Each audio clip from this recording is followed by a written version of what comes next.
Sam Calagione brewed a chicha. He had his whole staff chew corn for a week to the point where their jaws were so sore. I did not have that beer. Neither did I. No, you've had bull testicle beer. Well, that's different, right? Nobody's chewing the bull testicles. Right? Wait a second.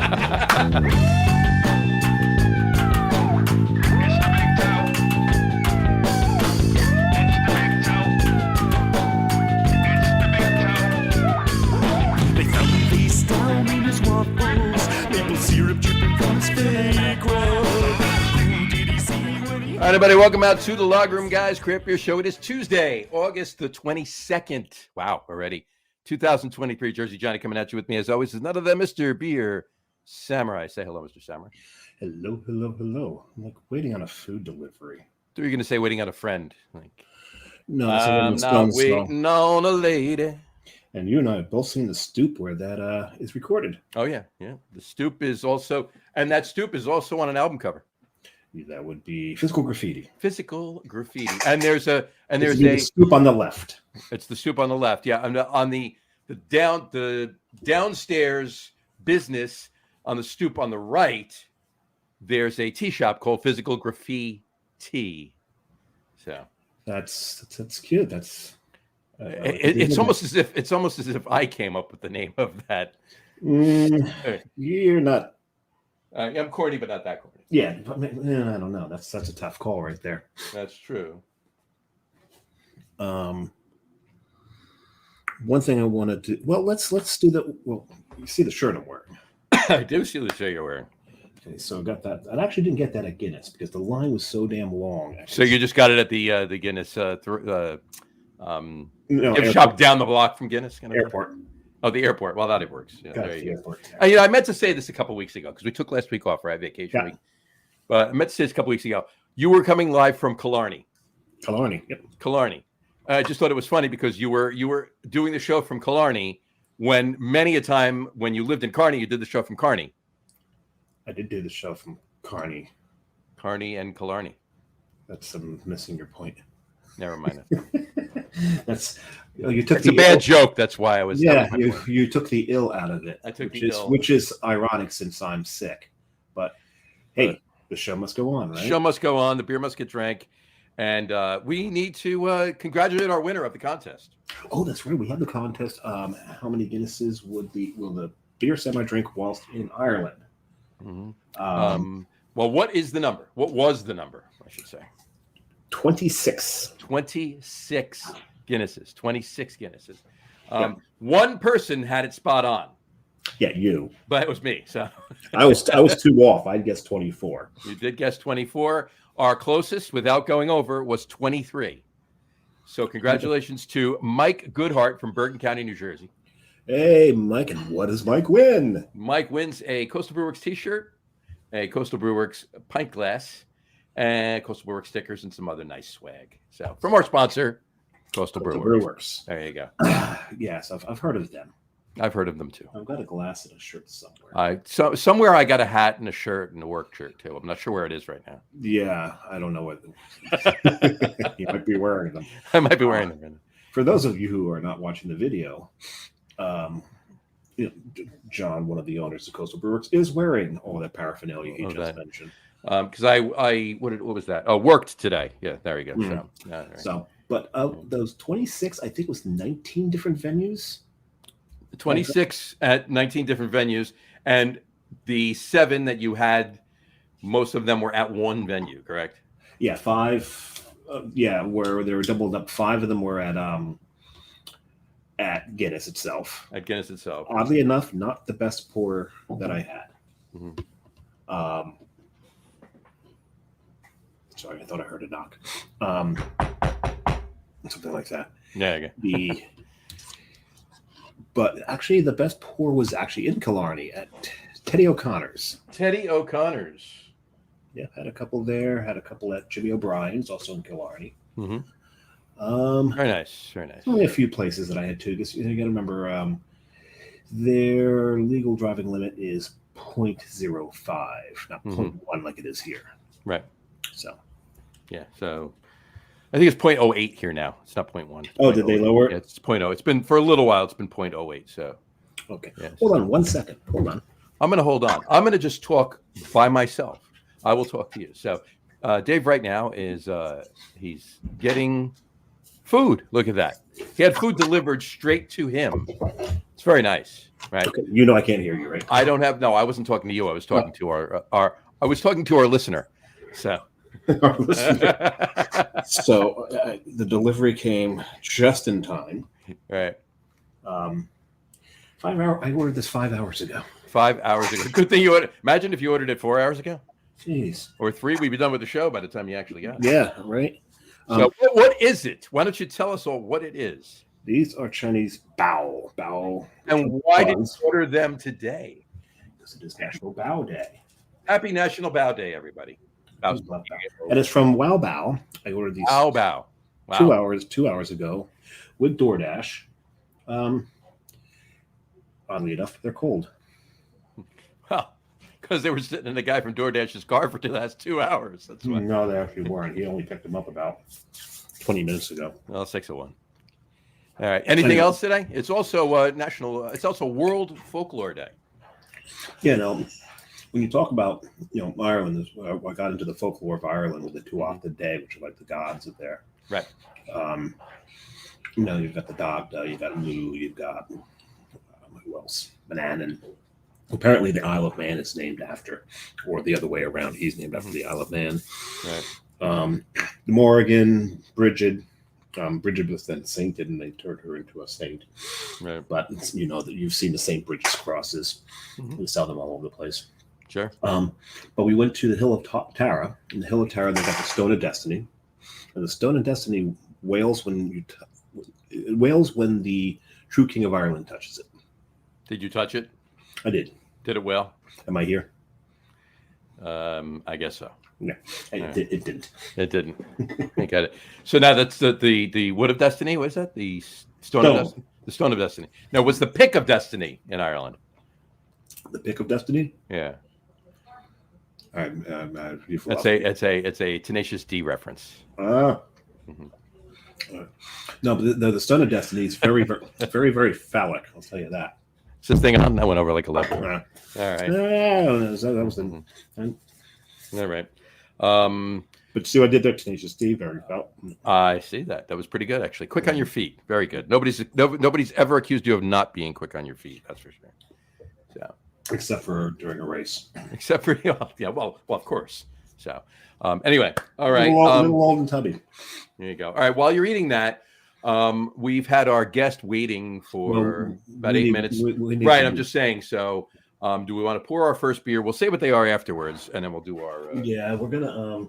We usually don't do this. We usually wait to bring the guest on before we pour our first beer.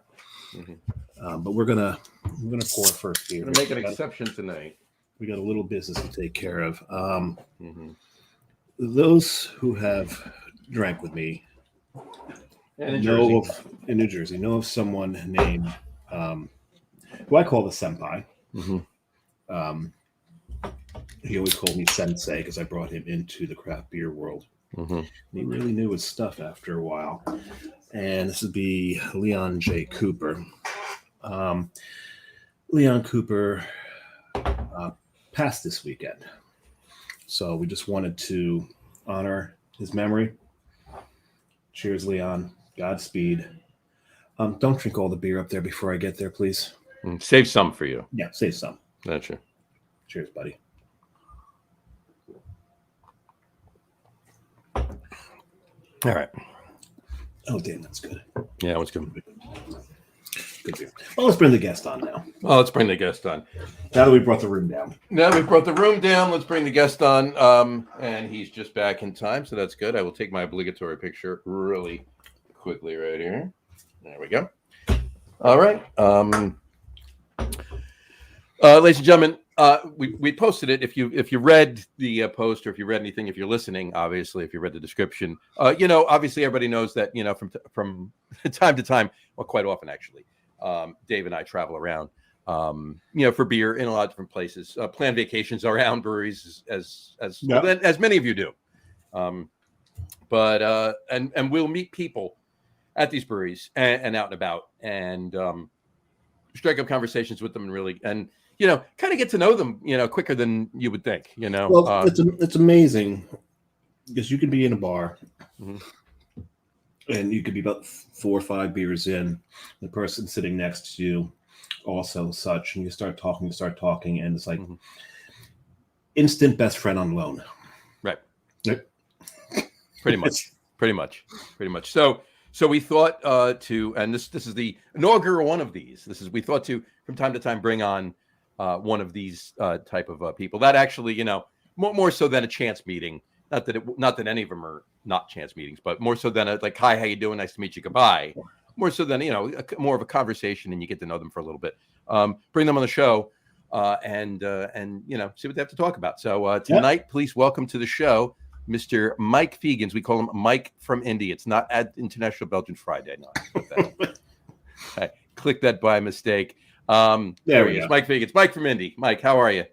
Hey, I am doing great. How are you guys tonight? We're pretty good. Yourself? Good. I'm doing fantastic. Getting ready for some hot weather in the next few days. So. Oh yeah. How is Indiana right now? It is very, very hot and dry, but the beer is very cold. So it's a beautiful place to be right now. That's great. That's awesome. What are you drinking? We'll start with you. What are you? I am starting off with my Metazoa Bark Fest. Nice. Yeah, so I got the Stein and beer on Saturday night, and that would be a nice way to break out my new Stein and mug for tonight. And awesome. This is one of my favorite breweries in Indianapolis. It's the Metazoa. Metazoa? Yeah. So 5% of their profits go to the save animals.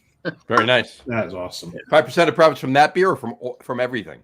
From every beer, yeah. A lot of their beers have like names. Like my favorite one from them is called the Trash Panda. It has a little panda on the beer, and then they have Peanut Butter Slumber Party. I mean, just a lot of different names with animals with it, and a nice wide variety of them. But very good place. Very nice. That's awesome. Very nice. Very nice. Very nice. Very nice. So that's good. Samurai, what are you drinking here? Well, as we've mentioned quite a few times already, I was in Ireland. And before I went... You were? Yeah, I was in Ireland. And before I went, I reached out to a couple podcasters out there. And one of them, this guy, Brian, he runs the crack beer community. Now, when I say crack, it's C-R-A-I-C. It's an Irish word that means fun. Not C-R-A-C-K, which is an American word for... many things. Fun. But he is, a podcaster like Johnny, and like Johnny, he's also starting up his own brewery called Sesh Beers. And this is what. Now, the interesting thing about this particular one is he told me about it. He was doing a tap takeover in Dublin. And we were going through Limerick. We went to a brewery called Crew Brewing. And I looked down in the cooler and I see this.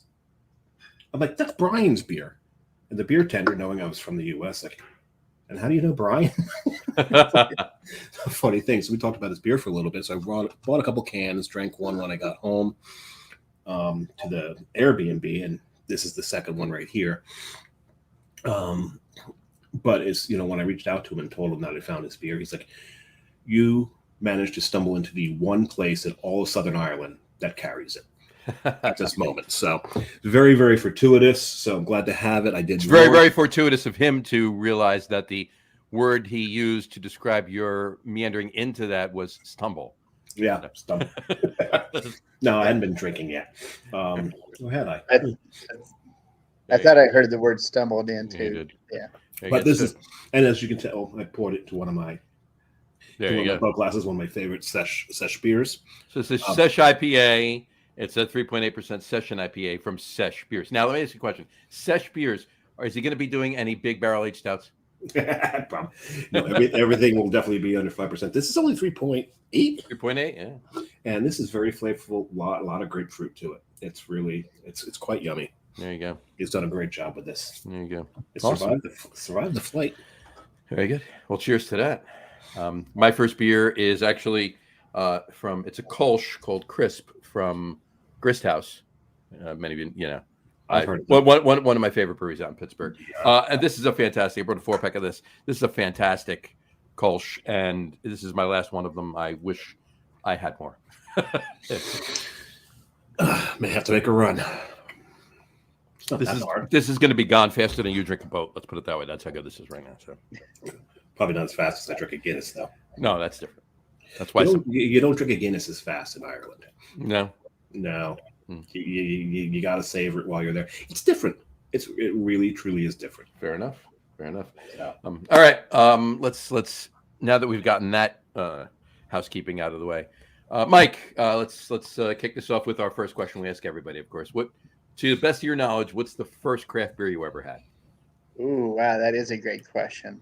The first craft beer. What might that be? What might that have been, I should say? It could be crafty. It can be craft-ish too. It doesn't David and I's, our beer is the same. Our first beer is the same, and that's Sam Adams Boston Lager. Okay. So when I first started drinking beer, I grew up, and my father was a big PBR kind of guy. Love it. So I started drinking a lot of Coors Light, Miller Lite, and then I started switching to the crafts. And so my first one, I'm thinking, was probably Samuel Adams too. I think it was in Oktoberfest. I kind of started the. Yeah. That's one of my favorite Sam Adams beers, actually.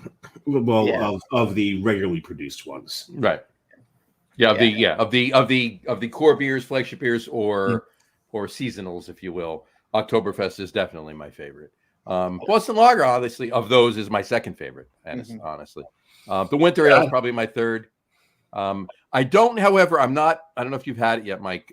They actually changed the recipe for Boston Lager. Oh, they made it brighter, they say, right? I haven't had it yet. I mean, it's not bad. But I liked the other one better. They're trying to appeal to, I guess, an audience that doesn't like. I mean, it was a little heavier of a lager, right? Which was, it wasn't heavy by any means, but a little heavier. They're pandering to the crispy boys. Apparently, I mean, but we are guilty of. We are guilty of that. But I still like that. I still like the other lager. Do both. It's like the new Coke, right? Back in the 80s. That lasted 6 months, and they're like, we screwed up. Then let's release Coke Classic, and then they just got rid of New Coke, and Coke Classic was all there was, right? So they got to do that. They got to go back to Boston Lager Classic, and who knows? Maybe that's what Jim Cook has in mind, right? He's going to have everybody long for it, and then let's re-release it. Now they have two beers out, two different SKUs, and see where they go.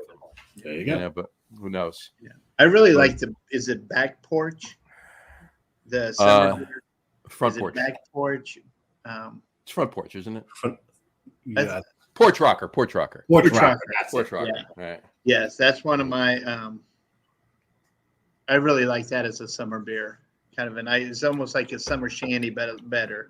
Yeah, that's good. Porch rocker's pretty good. But yeah, a lot of their one-off beers, a lot of their not even one-offs, a lot of their smaller batch beers that they brew are so good. They're really, really good. Their pumpkin one. Didn't they just introduce a pumpkin one last year or the last couple of years? They've gone back and forth with a couple of different pumpkins.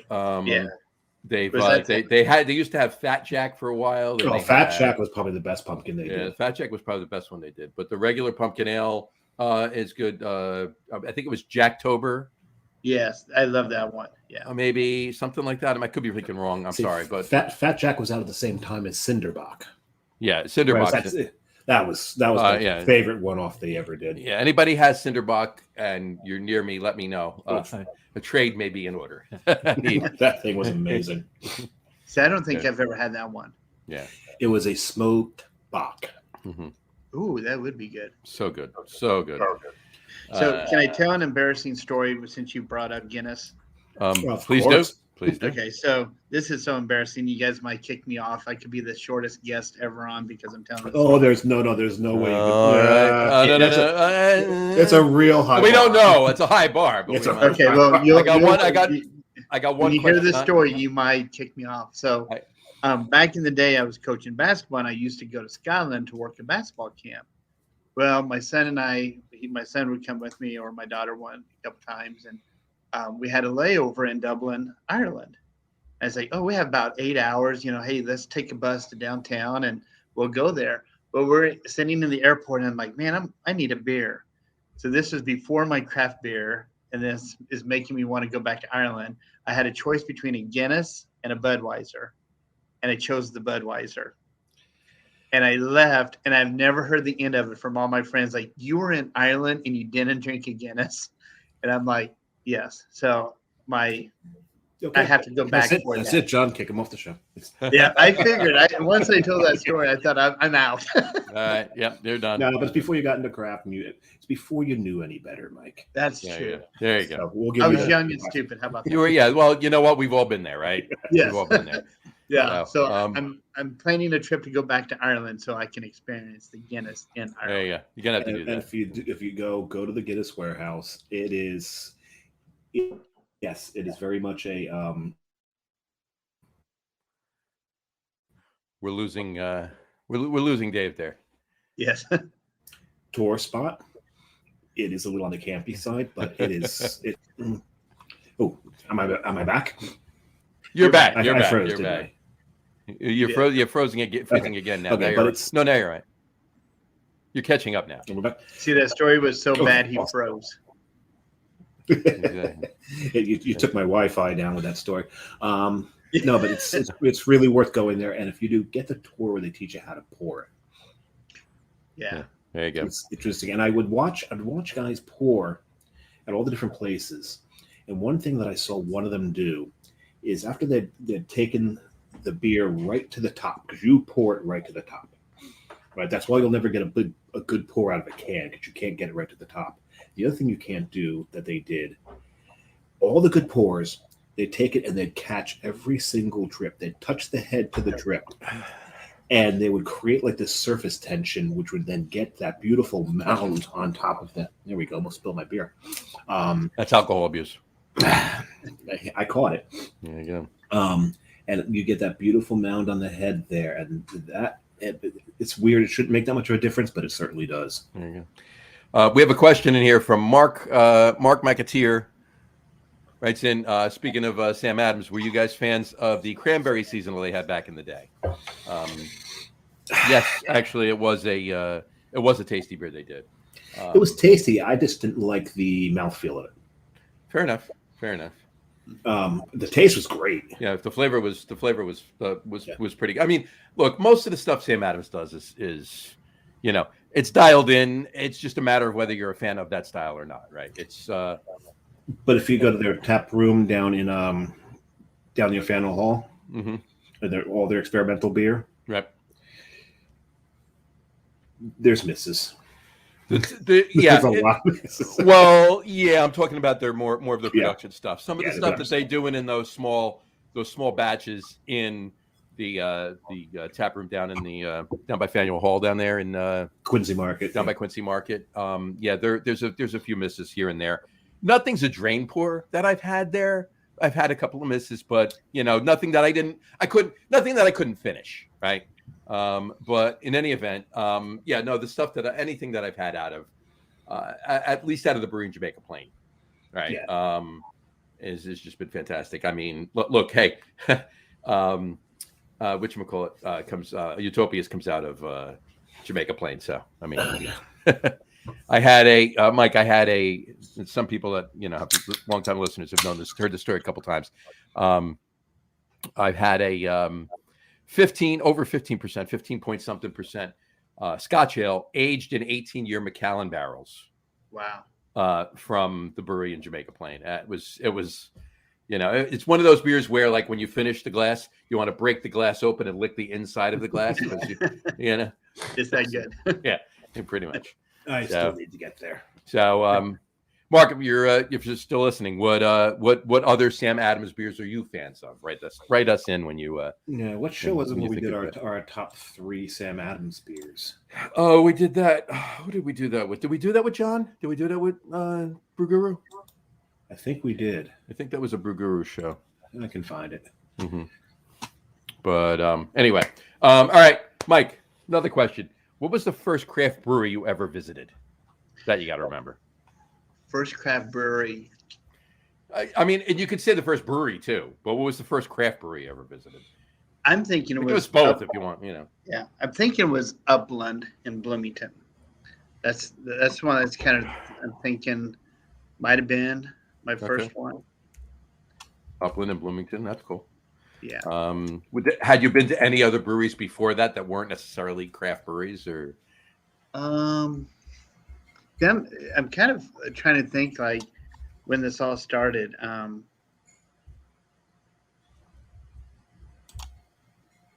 Probably.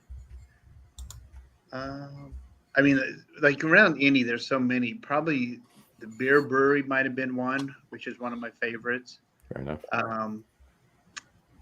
And then some local ones probably started hitting it.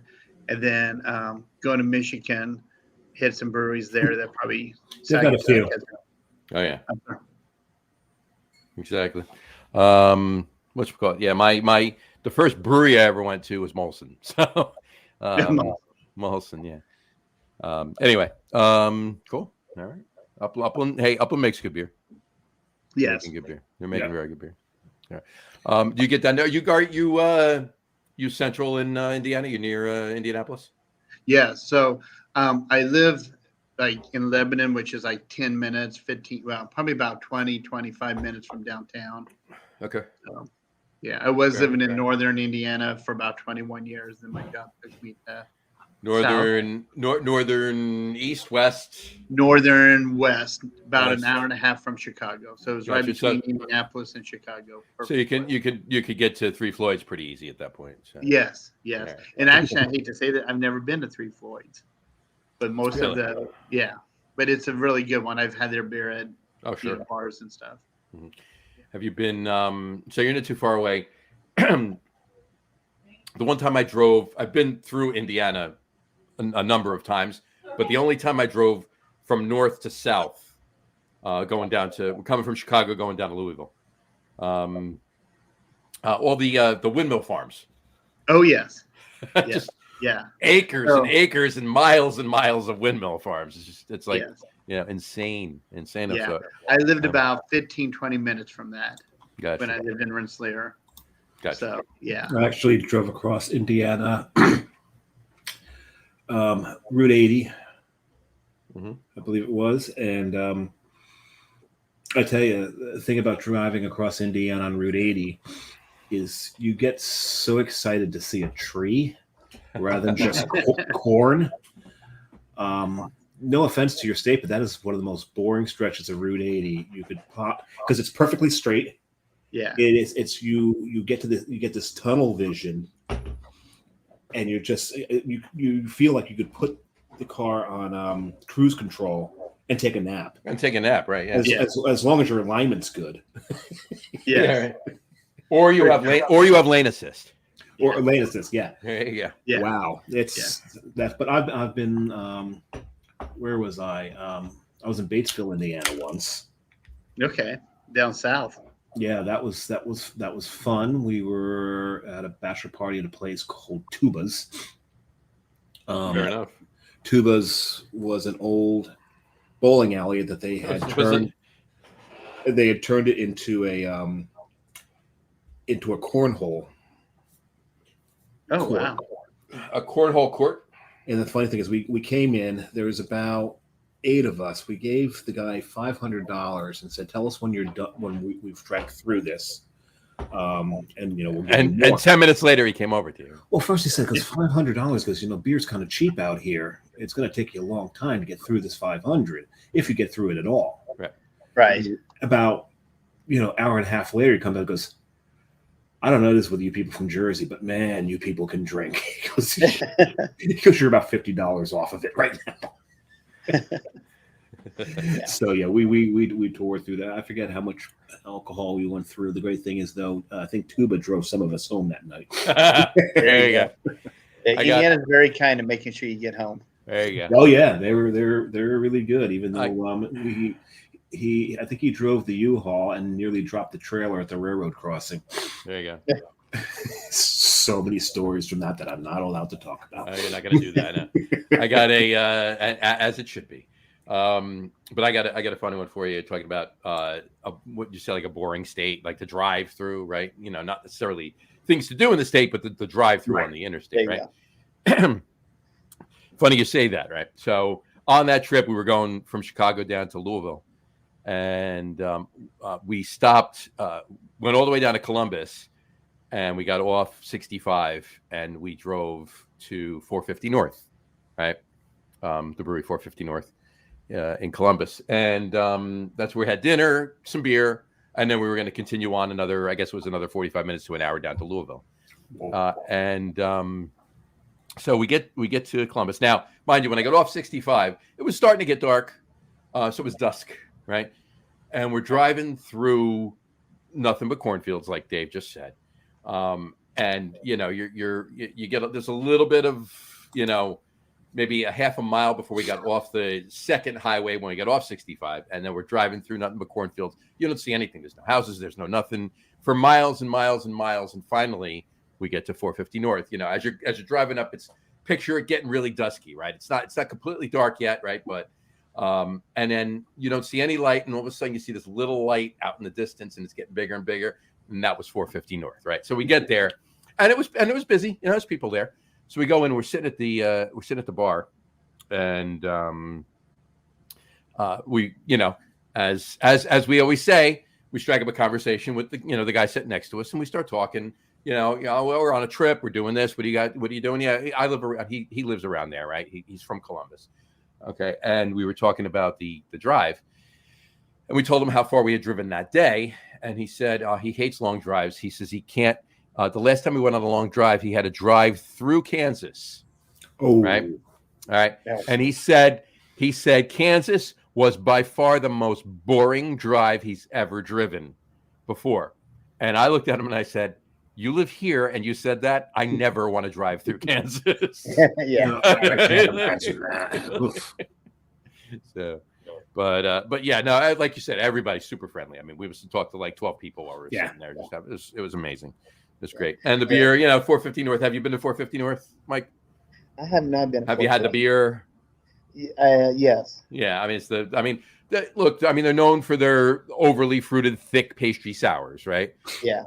But and if you like that beer, they're very well done. Right. Okay. So if you like that style, and we had them, you know, to have them just to, you know, to try it. But I actually had a couple of IPAs there that were actually really damn good. So they know what they're doing there. They're just focusing on the, you know, their niche, right? What they're doing. Yeah, we know a few breweries. We know a few breweries that do that. Yeah. When you talk about striking up a conversation, well, let's talk about why Mike's on the show here. Exactly. Mike and I ran into each other a couple Decembers ago. I was down visiting my brother and my kids for the holiday season, but I was with my brother. We hit Nobo Brewing. Mm-hmm. And Mike, why were you in Florida? Brian was there too. Brian was on the show too. Brian was on the show. As he usually is around Christmas. Except for this last one because he had some family issues. But Mike, why were you in Florida? My daughter and son-in-law live in Florida. And so I was visiting them. It was right around Christmas time. Yep. There you go. And they're into craft beer as well, correct? My daughter is, yes. Yeah. Yes. There you go. Yeah, she enjoys it, and my kids. You taught her well. Sorry about that. Oh, we have a pupper. Wait a second. We have a puppy. Yes. Yeah. Yeah. What kind of dog? Every time it is a chocolate lab. A chocolate lab. Oh, nice. Yeah. Was the so, no, I go down and to Florida quite often just to visit them. I have my grandson down there, so I get to see them, and they have some foster kids, and so I get to spend some time with them. And, that's neat. Yeah. How old's your grandson? He is 2 3/4. He turns 3 in October. 2 3/4. It's like when they hit 5, the fractions. The fractions stop. They do. Right, as soon as they start going to school and you have other things to talk about, whether it's pre-K or whatever, then you can lay off the halves of the month. Yeah, you throw the grade in. They're in this grade. Yeah. And what's some of your favorite breweries down there when you go visit her? Oh, wow. You know, it's funny. My daughter bought me for my birthday It was called a brew pass, and you would go into the different breweries, and you get a free beer. What town is this Prosperity in? Brewery is one of my favorite down there. It's in Boca, right?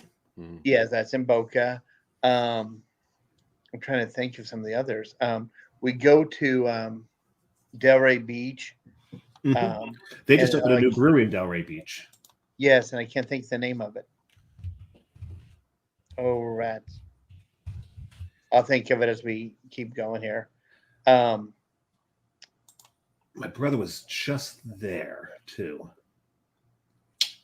Oh, what is it? It's right by the It's in railroad Delray track. Beach. Okay. Yeah, it's right by the railroad tracks. Hmm. Not Delray Craft. Delray Craft's been open for a little while. Yeah. Not Beer Trade. That's been open for a little while, too. No, not Opportunities. What was it? Yeah, that one's really. I really like that one. Saltwater? Nope, that's Saltwater. Saltwater. Is Saltwater the new one? I think, but that's the one. Yes. Yeah. I think so. Gotcha. So that was one of my yes.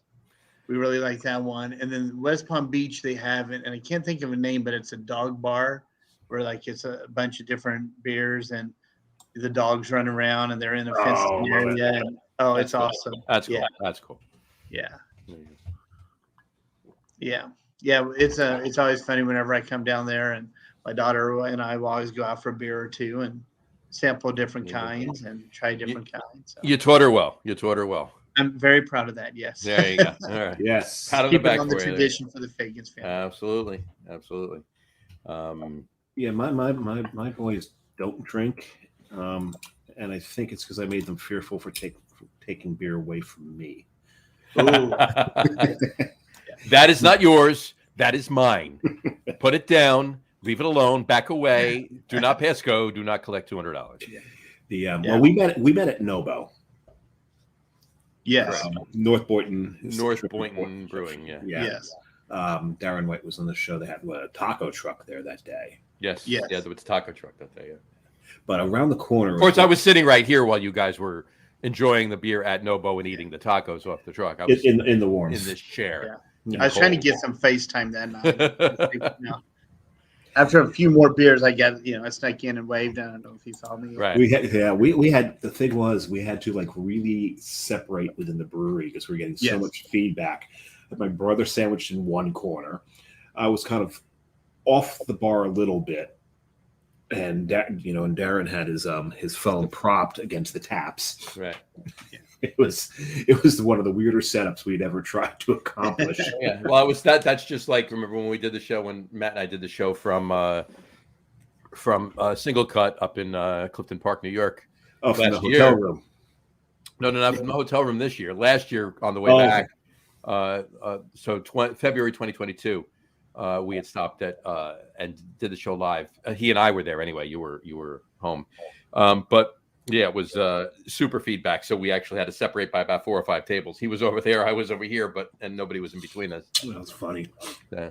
But around the corner from Nobo was one of my favorite down in that area, Copper Point. Mm-hmm. Yeah, Copper Point does some good stuff, but Nobo, love Nobo. What was the one that just closed? Was it like Deep South or South? It was right around that area too. There was it was near. Yeah. The way you said that Deep South, I seem to remember Deep South. Yeah. That said that Deep South closed. Yeah. So. Yeah, it was right around. It was actually even closer to Copper Point than Nobo was. Mm-hmm. Yeah. Those three were all within like 4 blocks of each other, except to get to Nobo to the other two, it was like a long drive. It was deep into the industrial park. Yes. There you go. Yeah, we were really kind of sad. Deep South, if that's what it was called, had some really good beer, and we just started liking it. And they're like, "Oh yeah, we're closing next month," and we're like, "Oh, yeah." Can you pack up a bunch of stuff for us? Put it in a couple of boxes, and we'll take it. Yes. Yeah. Exactly. You gotta love it. But cool. What? By the way, Samurai, what's your second beer? I know you opened it, and I'm about half finished with my second one too. So. This one's going to take a little while because this is one of the more challenging beers per se. As opposed to the second one, as opposed to the third one you're going to have. Well, the third one, yeah. Well, I'm not even sure I'm going to be able to taste the third one. When you drink one of these, oh yeah, Resin really leaves a lingering taste.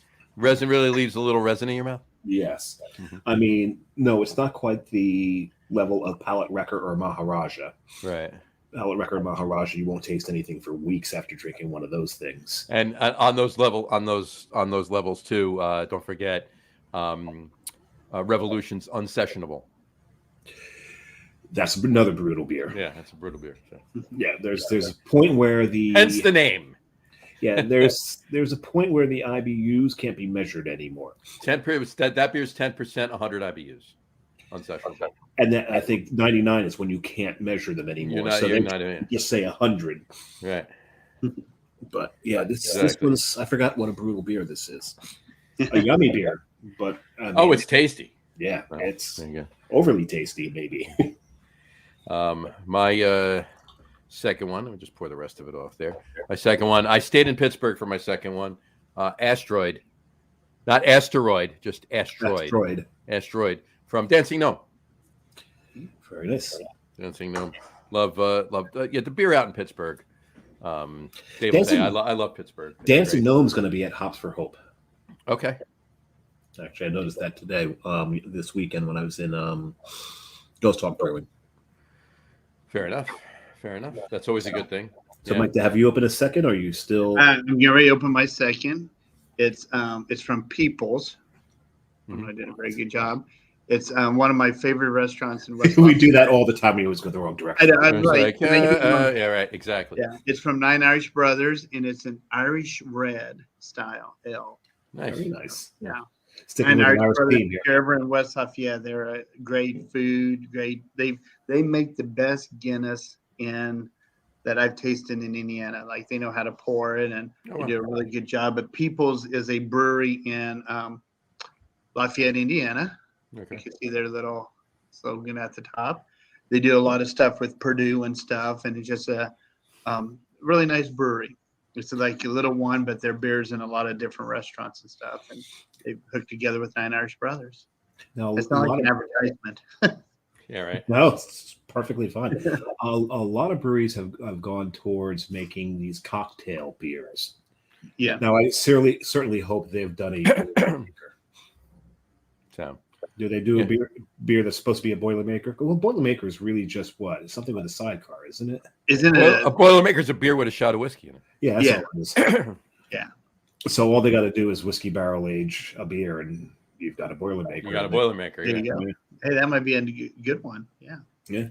Yeah. I mean, the traditional one is right. It's a light lager, right, or a lager. And you're not going to take a 9% high resiny high IBU. One of these double IPA and drop the that's a completely different you want something that's you want a crisp lager that you drop a shot of whiskey in. I didn't. And who's going to barrel age a crispy boy, right?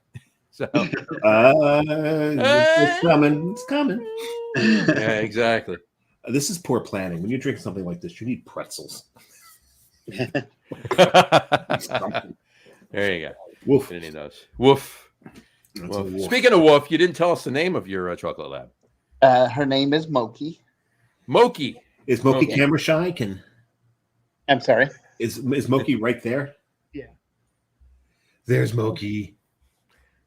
Oh, she is camera shy. Bye, Moki. Oh, she came over the other side. Oh, we love having pup-pups on the show. Oh, yeah. She loves to go to Metazoa Brewery because it's a dog brewery. And so whenever we go there, I drink the beer, and she says hi to everybody, and she's like a welcoming committee with everybody at Metazoa. There you go. Oh, you mean she's a lab? Right. Yeah, she's a lab for sure. Oh, she's a lab, right? Yeah. Cool. All right. Mike, you obviously you and Samurai met down in Florida while you were on a trip down to there. You go anywhere else? You do any other trips as far as where you've taken in other breweries? So obviously we've talked about breweries you've been to in Florida that you like when you went with your daughter and son-in-law. We talked about breweries that you like when you're home in Indiana. Anywhere else? Yeah. So right now my son is living in Bolivia. Okay. So he's working at a children's home, so I go down there quite often. Mhm. Well, once a year, I should say, quite often. Wait, look, stop a second here. Your daughter fosters children. Yes. Your son's working at a children's home in Bolivia. Mm-hmm. You've done something right, Mike. Well, thank you. I'm very. I'm fairly certain that you know, obviously going through and sending you information back and forth on Facebook, seeing what you do. I'm fairly certain you do something, you know, that involves, children as well. Me? You, yeah. Yes. I'm an assistant principal at an elementary school, and I've been in education. This is my 31st year. Wow, so you are very used to spitballs. That's a nice way to put it. That would be a big yes. That would be Yes. Yeah. Yes. But yeah. Cool. So yeah, well, kudos to that. So yes. As Samurai just downs the last of his resin to get it down. How's your palate? How's your palate doing there? What palate? It's gonna make this last one really interesting because actually, well, one was the ratcheting up of ABV. First of all, the second of all was ratcheting up of flavor, because the next one I'm opening, yes, believe it or not, is a super flavorful, maybe even more flavorful than resin. It's from Barreled Souls, and it's a triple. Barreled Souls. Do we know anybody that likes Barreled Souls? Yeah, I know someone who is an absolute whore for Barreled Souls. I know a couple people that are whores for Barreled Souls, but there's one in particular who apparently only drinks Modelo. But he loves Modelo and Barreled Souls, and hopefully another brewery from New Jersey too. But that's besides the point. This one, what I love about this one is it's got a Fresh Prince reference to it. It's called "Smell You Later." Yo, Holmes, smell you later. Is that a Simpsons beer, or doesn't they say that a lot? Smell you later. Well, yeah, Bart Simpson says that, yes. But no, I'm pretty certain this is a Fresh Prince of Bel-Air reference. It's a triple IPA coming in at 11.2. And I remember the first time I came back with a 4-pack, and the reason I bought a triple IPA is because I was shit-faced drunk at Barreled Souls because of all the barley wines. I got to be honest with you. It's not hard to get shit-faced drunk at Barreled Souls. It's really not hard at all. No. With the big stouts, you could get 4 tasters and be well on your way. Yeah, because you're looking at like 12-13% barley wines and up. Yeah. Mm-hmm. And so it's like, yeah, triple sounds like a good idea. What was I thinking? Yeah. I remember the first time I drank this and went, okay, I don't like triples, and well, this follows suit. Second time I drank it, like, it's actually not a bad triple. Right. Third time I drank it, like, I actually kind of like this. So now that I've drank resin first, this is going to be refreshing. It's going to be, yeah. So, well, yeah, right. The alcohol content is higher, 2% higher, to be exact, 2% higher, and the 2.1% higher. I'm sorry, but the IBU's got to be a little bit lower than resin, right? The IBU is lower. This is creamier, as you can probably tell from that. Mm-hmm. Oh yeah. And I love putting stuff that's dangerous in my burial glass. I see what you did there. You see what I did there? Wow. By the way, I don't think I ever told you. When I was at burial in February, I had put our stickers on the van. Nice. Not the. What's the other location down in? You were in South Slope. The van's in South Slope. The van's in South Slope. Yeah, we were at both burial locations, but the van's in South Slope. So I put both of our stickers in a couple of places actually on the van on South Slope. And then when I was back at burial in May, both of your stickers were intact, but the 2 coastal stickers, one of them was half ripped off, and the other one had another sticker over it. Oh, I hope you fixed that situation. I took care of that situation. So I kind of almost ran out of stickers. Mm-hmm. You ordered more. There you go. I ordered more. So there you go. We got some of those. We'll have to start sending some of those out to. Guess what? Guess what we're going to be doing in the next 2 weeks. What are we doing the next 2 weeks? We will have Lager Room stickers.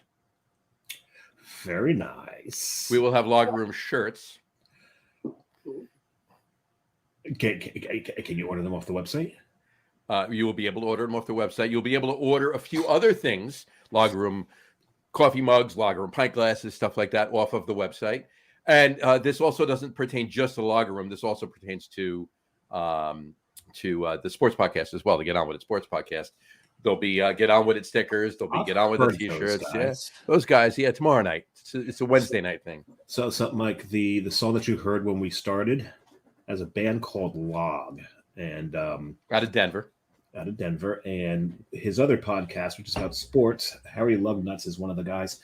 He is one of the writers of that song and performers of the song, and he sings it, doesn't he? He sings it too. That's his voice. Yeah. So we originally got, and I grew up with him, and I was in many bands with him, just not Log because he's in Denver and I'm in Jersey. So, and actually, originally YouTube gave us a really hard time about using that song, saying, "Hey, do you have the rights to it?" Yeah, this is somebody else's. This isn't yours. I'm like, especially the sports podcast. I write YouTube back. I was like, "Do you hear the voice on the song?" Okay, he's also the voice, one of the 3 voices on the podcast. So shut up and put our song back up. Now, Mike, tell us a little bit. Yes. So did you finish talking about other places you've gone to drink? No, we got sidetracked. We got sidetracked. Finish that. We went off on a tangent on this show. No, it doesn't. We do it all the time. I was shocked. Yes. So, when I visit my son, we'll go out to eat. And Bolivia, right? Bolivia. Yes, Bolivia. There's a couple restaurants there that serves beer. They have a honey beer down there that is so amazing. I actually brought it back, and it's so sweet, and it has a great taste to it. On a hot summer day, it was a great beer to drink down there. So. Oh, that's nice. Now we were talking about Sam Adams earlier. We've got a brewery in New Jersey, Flounder Brewing. Their flagship is actually a collaboration with Sam Adams, and it is a honey beer. Oh wow! And what's interesting and what's great is it's a honey beer, and honey can be such a hard product to work with a beer. Right. If your temperature is too hot when the honey gets added, you're going to scald the honey. You're going to get all kinds of off flavors. You're going to get almost like tannins out of the honey when you do that. Mm-hmm. But man, Jeremy at Flounder does a really good job of working with that. Yep. So it was actually a contest that he did up at Sam Adams, and he won and got to brew a beer with Sam Adams, and he brewed that beer, and it's his flagship beer. So now, are there other beers in Bolivia that you've had? Is there a craft beer scene? Do what? Is there a craft beer scene in Bolivia? They had a brewery, and the last time I went down in June, I think it went out of business. But they did have a brewery there, where they made some beer and stuff. They have their national beer is kind of you probably say it's like the corns, the chicha. Yeah. Yeah. Yes. But then they also have some local ones that they do. So think about chicha. Anybody who's listening who's not familiar with chicha, it is something that most Americans would turn their nose up at, because to get the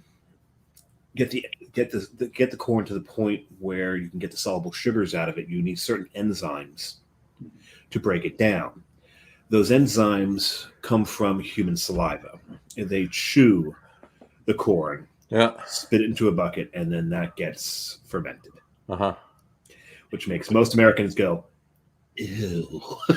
It doesn't matter. No. See, you got the wrong data there. It doesn't make most Americans go ew. It makes all Americans go ew. I bet you're going to go that route. Not all, because Sam Calagione brewed a chicha. He had his whole staff chew corn for a week to the point where their jaws were so sore. I did not have that beer. Neither did I. No. No, you've had bull testicle beer. Well, that's different, right? Nobody's chewing the bull testicles, right? Wait a second. Human saliva versus bull nuts. All right. They didn't chop the bull nuts up. All right. If they did, I wouldn't have had that beer. All right. It's an oyster stout. It's just a Rocky Mountain oyster stout. Okay. One in Rome or one in Denver. I guess it was at Wynkoop. And the next time you go to Denver, you're having it. I know you got it. You know I'm going to. I'll try anything once. Remember, when I was in Montreal, I had raw seal. You know what? I did it on a dare. I took a sip of it, and it was fantastic. So I finished the beer. Would I get it again? You know what? Probably, because I've had it already, so it's not going to make me gag or anything. But it's not. It has nothing to do with that. What it has it tastes like a regular oyster stout. It's just got a silkier mouthfeel. But like I said, it's not like they chopped the testicles up and mixed them in with the beer. Hey, John, is it creamy? I see what you did there. Yeah, okay, let's get off. So, Mike, where else? Where else have you gone to? Cincinnati. Cincinnati's only about a 2-hour drive from here. So sure. Get some of theirs. What's your favorite brewery in Cincinnati? Stay there for a second. It's right across the river from Cincinnati, and it's like I always mess up the name. I want to say Under the Casket, or hold on, let me. Was it in Kentucky or is it still in Ohio? It's right across the river, so it's in Kentucky. We just happened to walk down. Like my fiance and I were walking down the street, and hey, there's a brewery. Let's walk there, and walked in, and it was like phenomenal beer. And they had some aged beer, that had a little whiskey taste to it that was so good. Hold on, let me look. Oh, I can't think of what it was. But it's right across, and I can't think of the town that's right across the Newport, right? Yeah. Right across. While you look for it, have you been to Rheingeist in Cincinnati? Yes, love Rheingeist. Rheingeist is great. Yeah, I was just in Rheingeist a couple months ago. It was fantastic. Is it wooden cask? Wooden cask. That's right. Yes, because I would always say cask, and she's like, "It's not casket, it's cask." Yes. The one thing I learned about the show, we used to have producers who would look this stuff up for us. Yeah, and we didn't hire them by any means, right? They were like the novelty wore off about a year in, which was like a couple of years ago. Our third anniversary is coming up in a couple of weeks, but whatchamacallit? Yeah, the novelty wore off about a year in, where because we had a couple of guys that watched every show, and anytime anybody brought anything up, they were on the computer, bing, bing, boom, looking it up, and boom, it came right up on the comments. But yeah, that hasn't really happened. So now one of them has an excuse. Yeah, but John and I have gotten very good at doing that research on the fly now. That's good, as you can tell. Yeah, I know. I was trying to do it, and I was like, "Oh, and you guys are faster than I am." Well, you're on your phone. I'm on my PC, and I've got a screen that's this friggin' wide, so I can have like 5 windows open. I once had a PC this big. Exactly. So yeah, Rheingeist is phenomenal in Cincy, and of course you can't go to Cincy without getting Cincinnati chili too, right? Yes. 4-way or 5-way. The 5-way. And I tell you what, that's one of the best places to watch a Major League Baseball game. Oh hell yeah! Yeah. Great American Ballpark. You got the Ohio River behind it. Food's great. The beer's good. Yeah.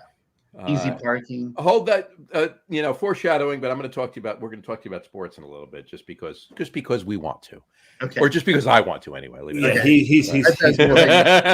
But you mentioned Louisville. I'm assuming against the grain. I haven't been in that one. Okay, because that's actually in the Louisville Sluggers stadium. Okay. You know what? When I was there, they were closed. Okay. But they were going to open up an hour later, and It's like diagonally across the street from Angel's Envy. Oh yes, which is amazing. Yeah. Oh yeah. Yeah. No, don't start talking bourbon. My bar is right there. I just happen to have a little Hudson whiskey right here, like my bar's right here, but I just happen to have this bottle right here. So my bar, as you can see, I drank a little of it, as you can see, just a little bit. I did finish my bottle of Slane, by the way. I'm shocked. Mm-hmm. I didn't bring any Irish whiskey home with me. I'm shocked, actually. Wow. Yeah. So am I. I'm like, I missed something. Well, you know what? I mean, I would have told you to get. I would have told you if anything, I would have said because you can get green spot here, but you couldn't get yellow spot for the longest time. You can get yellow spot here now. So yeah. I could have gotten Redbreast 12 for $65, and you should have. That almost sounds like going to Ireland and drinking a Budweiser, not a Guinness, not bringing. Yeah, it's just as big. Can you believe somebody did that? Yes. Who would do something like that? Right. The other thing now, so Mike, you're right in the Indianapolis area. Yes. What is the craft beer scene like in that area? Is it growing? Is it static? What's going on? It's very much growing. I mean, and it's funny. We're starting to get I want to name a few. We have Sun King. If you ever had Sun King. Oh God, yeah, Sun King makes great beer. Yep. Yeah, so that and it's they do that. They do that popcorn beer, right? Yeah. Mm-hmm. Yeah. That really intrigues me. That popcorn beer. Is there any butter on the popcorn? It's all diacetyl. It's diacetyl beer. It's a glass of diacetyl. Yeah. But I think what you're seeing in Indiana, especially around Indianapolis, is you're seeing like Beer Brewery. They're opening up another one on North Side, and it's getting bigger and making a bigger facility. Metazoa is getting bigger. They're setting up a tap room, and you still have your local ones. Lebanon, where I live, we have a little local one. Then Whitestown has one that's really good called Moontown Brewery. But I think you're starting to see some of the major ones getting a nice following that they're just expanding. Sun King, Upland. Upland's got 3 or 4 breweries now. That's great stuff they make. Yeah, Upland's amazing. The beer. Yeah, the beer, and you guys had we get Upland in New Jersey. You get Upland in New Jersey. Okay. Have you ever had Quaffon? No, I have not. No. Okay, that's in Brown County, but it's they had a place in West Lafayette. It's a kind of a pizza place, but it's more, the beer is amazing. They have a strawberry blonde. There's one right in Speedway. It's Big Woods Pizza, but they have a lot of Quaffon beer, and that's amazing. Nice. You need to spell that. Quaffon. Quaffon. N. No, I think it's Quaff. Hold on, and then ON. Yeah, my bad. Okay. Yeah. You guys search it faster than I would, but I'm Quaffon. Quaffon. Yeah. Okay. Not Queeff. We don't want to do that. It's 2 words. Quaff on. Yeah. Quaff on. With an exclamation mark. Quaff on. Right. Quaff on. Yeah. Don't forget the exclamation mark at the end. Yeah. Yeah. And both of you, by the way, very kudos for overlooking me adding the E's in between the F's and the Q. The what now? Never mind. I never listen to you. I said Queeff. No, no. We're not going to go there. So now, as far as the beer styles, a lot of places in the U.S. we're seeing people starting to depart the IPA craze. You still have them. Nobody's departing. There's some people starting to depart that. Right. Where you're seeing a little blowback from it, and there's been an embracing of the lagers, the pilsners, the old German styles, the old British styles, the old Czech styles. Is that something you're seeing in Indiana? You see, I've never been a big IPA person. But you're starting to see there's some places it's majority IPAs. Right. That's what the owner wants, and that's what he likes, so that's what they kind of go with. What's neat about Indiana, you see a lot of porters. Porters. Yeah. Very nice. Interesting. Yeah. But that kind of comes more towards the winter time where people want the heavier beer. But you'll see a lot of lagers. I know the one local, they'll have a porter all the time, and then they'll have a couple IPAs, and then they'll have they call a Mexican beer, and a hot Pinot beer, or kind of a strawberry. We're starting to see kind of a movement of some different blueberry beer. Blueberries are real big in June and July, so we start seeing a lot of blueberry beers coming out. Nothing wrong with that. There are some excellent ones. Really good ones there. So it's a nice mix. I don't think I follow a few on Facebook or Instagram, and they're starting you'll right now the bunch of Oktoberfest and pumpkin beers are coming out, but they're not afraid to send out a new lager. Hefeweiser is really big around here. Really? A lot of people drink those. Yeah, Sun King's got a really great hef. Yes. Yeah. So does Beer Brewery. Beer Brewery is a really top-notch brewery around here. It is BIER. I know how to spell that one for you because I did that multiple times. Apparently they're closing at 9. Yeah. They're closing at 9. There you go. You can make it. Where are they located in Indy? Because obviously the timeline, the time zone line goes through Indiana. So, I mean, it could be an hour, it could be 2 hours from now. So that's a real sore subject. Is it 70? Is it 7 by you right now or 8? It is 8. It is 8. So I'm near Indy, so everything near Indy is Central Time. Central Time. I'm sorry, Eastern Time. Eastern time. Yeah, they don't do that. So when do the breweries close? So it's being a midweek, they'll close 9 or most of the time it's 9 or 10. Okay. Weekends it's usually 10 or 11, some midnight. I know like Saturday night we went to Metazoa and they were open till midnight, and then a couple other breweries around them were open until midnight, So, and it's funny, like being in Florida, Ohio, and different places. Like the thing I noticed about India, like Florida has more food trucks that goes to the breweries. Where like here you're starting to see more breweries kind of open up a little kitchen and doing their own special food and stuff. There you go. That's always good. Yeah, that's the other thing that we wanted to discuss a little bit is brewery laws, the laws in the states, because New Jersey, the breweries, you can either have a brewery or a brew pub. Yeah. A brewery can distribute their beer. They can't serve food. Brew pub can serve food, but they can't distribute their beer. Right. Yeah. And almost every other state, if the brewery wants, they can have a kitchen in their brewery and serve food. Yeah. I think the only other place that I've seen where their laws are a little more, almost as backwards as ours, is Utah. But that's the Mormons, and they're starting to relax their laws a little bit. Yeah. So in Indiana, you have breweries that cook and serve food. Yes.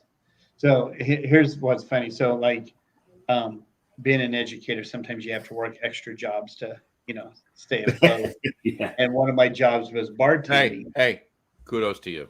Yes, absolutely. Thank you. So you bartended. Yeah. And it was always because like, they're like, now on Sundays, you have to make sure you have some type of food there for them to eat. Then you can serve beer. Sure. And then for the longest time in Indiana, like my kids couldn't go into a brewery, but if they had a wall around the bar, they could eat at the restaurant, but they couldn't eat there. And then they just changed that July 1st this year that anybody could go in any, you don't have to be you could be under 21 and go in that. But talking about what you were talking about, we went to, it's called Big Woods, but they sold a lot of Quaffon beer. And we went in with a growler and we're like, hey, we'd like to get the strawberry blonde. And the lady's like, oh, we can't sell that here on Sundays. And we're like, why not? You're part of Quaffon. She goes, oh, you have to go down to Brown County to the brewery to get the tap room. And I was like, but she said, but if you were here on Saturday, we could do a growler, but on Sundays we can't. And they can only sell it. Yeah, and we're like, that makes no sense. And she's like, I'm just, is it something with the brewery? Are they is it a deal with the brewery where on Sundays the brewery wants people to go down to the brewery and not? That's interesting. It is. Yeah, it was one of those things like we were just like shocked, like, and I don't know if it's just like what you were saying. It was like they didn't have the rights for it, or like I don't know. It was just kind of weird. Like you got to remember, counties can have certain restrictions as well. Sure. Yeah. We saw something in Jersey that happened, and this will hit home for you, Mike. There were certain counties that banned breweries from allowing dogs in the brewery. Really? Because it's a food. Because they make food in their eyes. The best part about it. They don't make food, by the way. They don't. They make beer, but beer is food. So. Right. Oh. But the best part about that whole thing is that a lot of when that one county started really sticking to those rules, some of the other counties started waking up and doing the same thing. But this being New Jersey, and Jersey's mantra being "fuck that shit," pardon the language. No, pardon the language. That's actually the mantra. So many breweries, like, yeah, do what you want. We're allowing dogs at our brewery. Right. Some of the breweries were like, okay, dogs aren't allowed. That's, they wanted to follow the rules, but so many of the breweries, we've got rules right now that the ABC have put in that are quasi on hold. And many of our breweries had considered them on hold when they announced them. And now almost all of our breweries. Four words for those. Don't get me started. Yes. There you go. Yeah, this will take a while, but now I'm shutting up, but continue. Pretty much every brewery right now is ignoring all. They're not ignoring. They're actually ignoring. What it is there were really quick. There were a set of directives. Really, I mean, you can't. They're not laws because they're not laws. They're just guidelines that the Alcoholic Beverage Commission, the control of the state, put in place because they have autonomy. They can make up whatever they want. Yeah. They can say, "I don't like that picture. Take it down. Here's a $5,000 fine." They literally can do that. Yeah. Non-elected official, by the way. Yeah. So anyway, there were things that were approved to change. The governor hasn't signed it yet, so the ABC said, "You know what? We're not gonna enforce things for the next little bit." So, well, which was smart on their part, because our breweries were not adhering anyway. So it's Jersey. We've got a reputation. It's well earned. We enjoy that reputation, even though we're not as nasty as most people think we are, or we like people to think we are. Although I probably shouldn't have said that, but that's besides the point. Beside the point. But I don't care. Yeah, that's another mantra. Because look, they shouldn't have to say that, right? Because it should be signed. Sign the damn thing. Just sign it. It was unanimously approved. Sign it. It's good. It's good to go. Go ahead.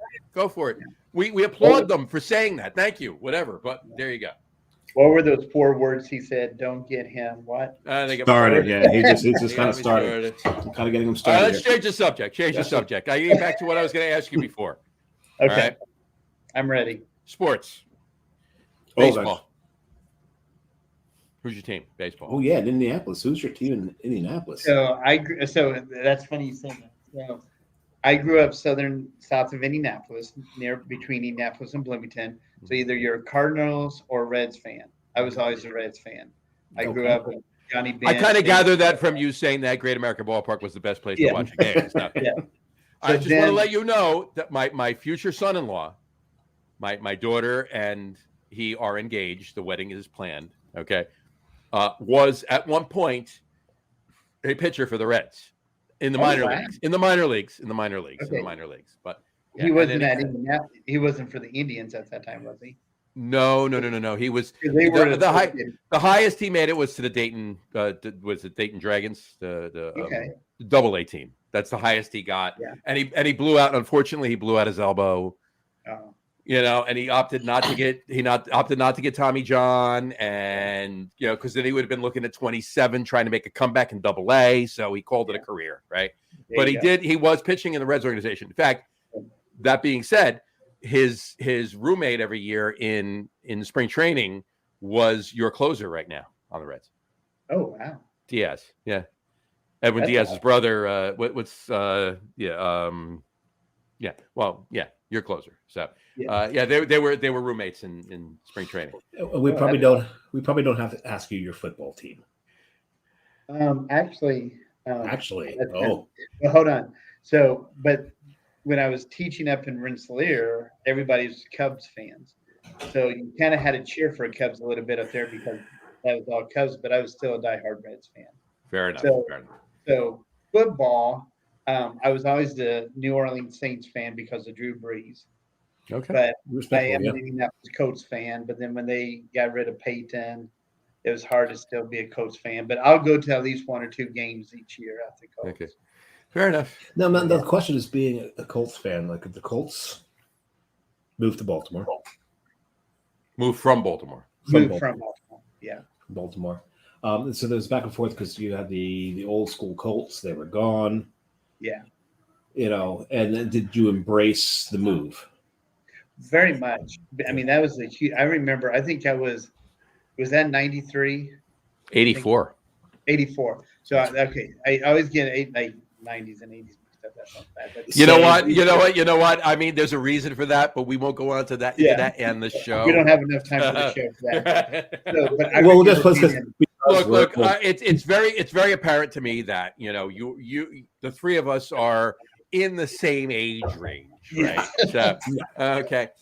So that being said, all right, with the Colts coming from Baltimore in '84, you growing up in Indiana, when you were young, there wasn't a football team in Indiana. There wasn't a football team. So did you? And Drew Brees was not playing for the Saints then either. Yeah, no.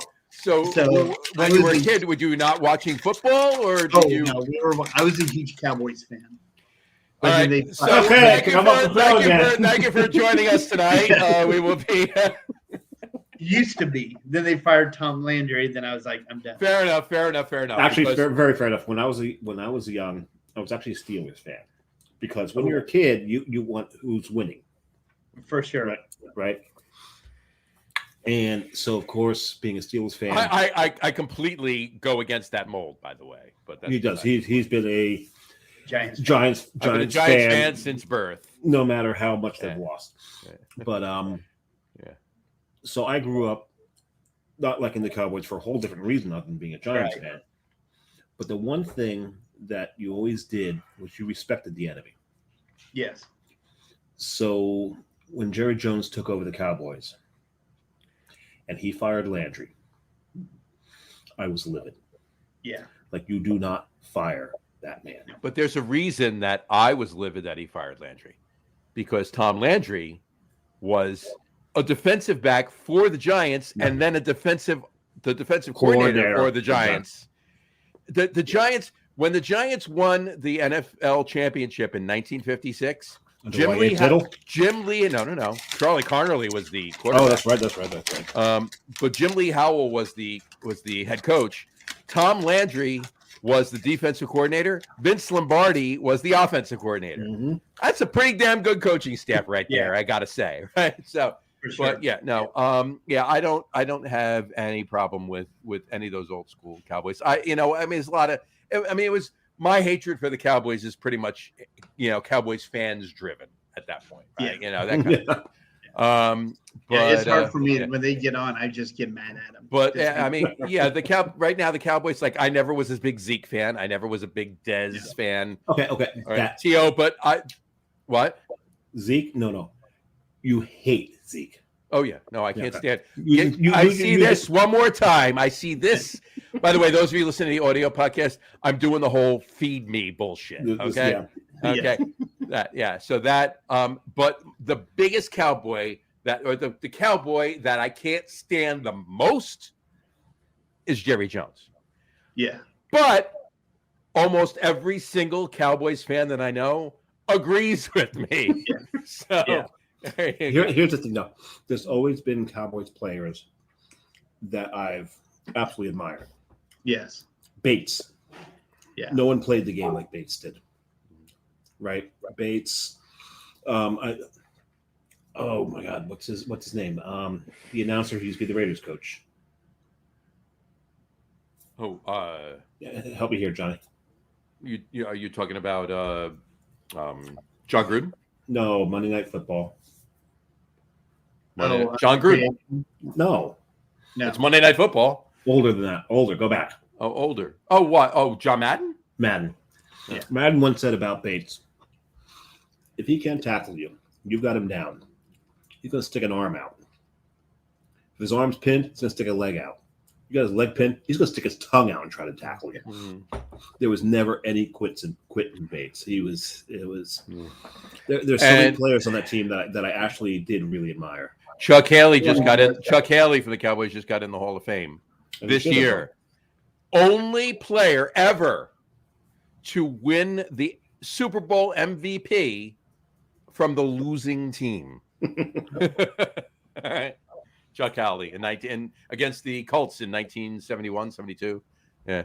But anyway, that being said, I mean, there's always connections between the Giants. Like the quarterback for the Cowboys in that Super Bowl was Craig Morton, and Craig Morton became the quarterback for the Giants. Did nothing. Horrible quarterback for the Giants. The whole team sucked. The defense was good. The offense was horrible. Okay. I watched a Giants game in 1976, 77. I watched the last game of the season at the stadium, and Craig Morton stood in the middle of the field. Last play of the game, he threw an interception. I'm pretty sure it was a fumble or something. The whole crowd was booing. The game was over. They lost. Last game of the season. He stood in the middle of the field and gave the entire stadium the finger. Right? Stood in the middle, just whipped around, gave the whole stadium the finger. The Giants traded him to Denver, and he took them to the damn Super Bowl the next year. Now, here's the thing. This will now explain the tags under our names. Jersey Johnny goes, it's almost beer season. My reply is, what season? What season? Because football season and beer season go hand in hand. I always call September through December is beer Thank season. you, Mike. Mike, I'm with Mike on this one. Yes, it's every season beer. Oh, no. It's always beer season. It's always beer season, but especially from now through New Year's, right? Yeah. The beers that are released are my favorites.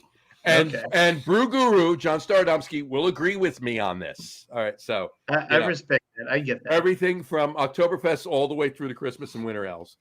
This is beer season. Yeah. It's all year round is beer season, but this is beer season right now. Yeah. The beer season and football season go hand in hand. That's why it's a big time of year for me. Anyway. For sure. My favorite styles start to really ratchet up here. I'm not one of those that will drink a style seasonally unless it's only released seasonally. Mm-hmm.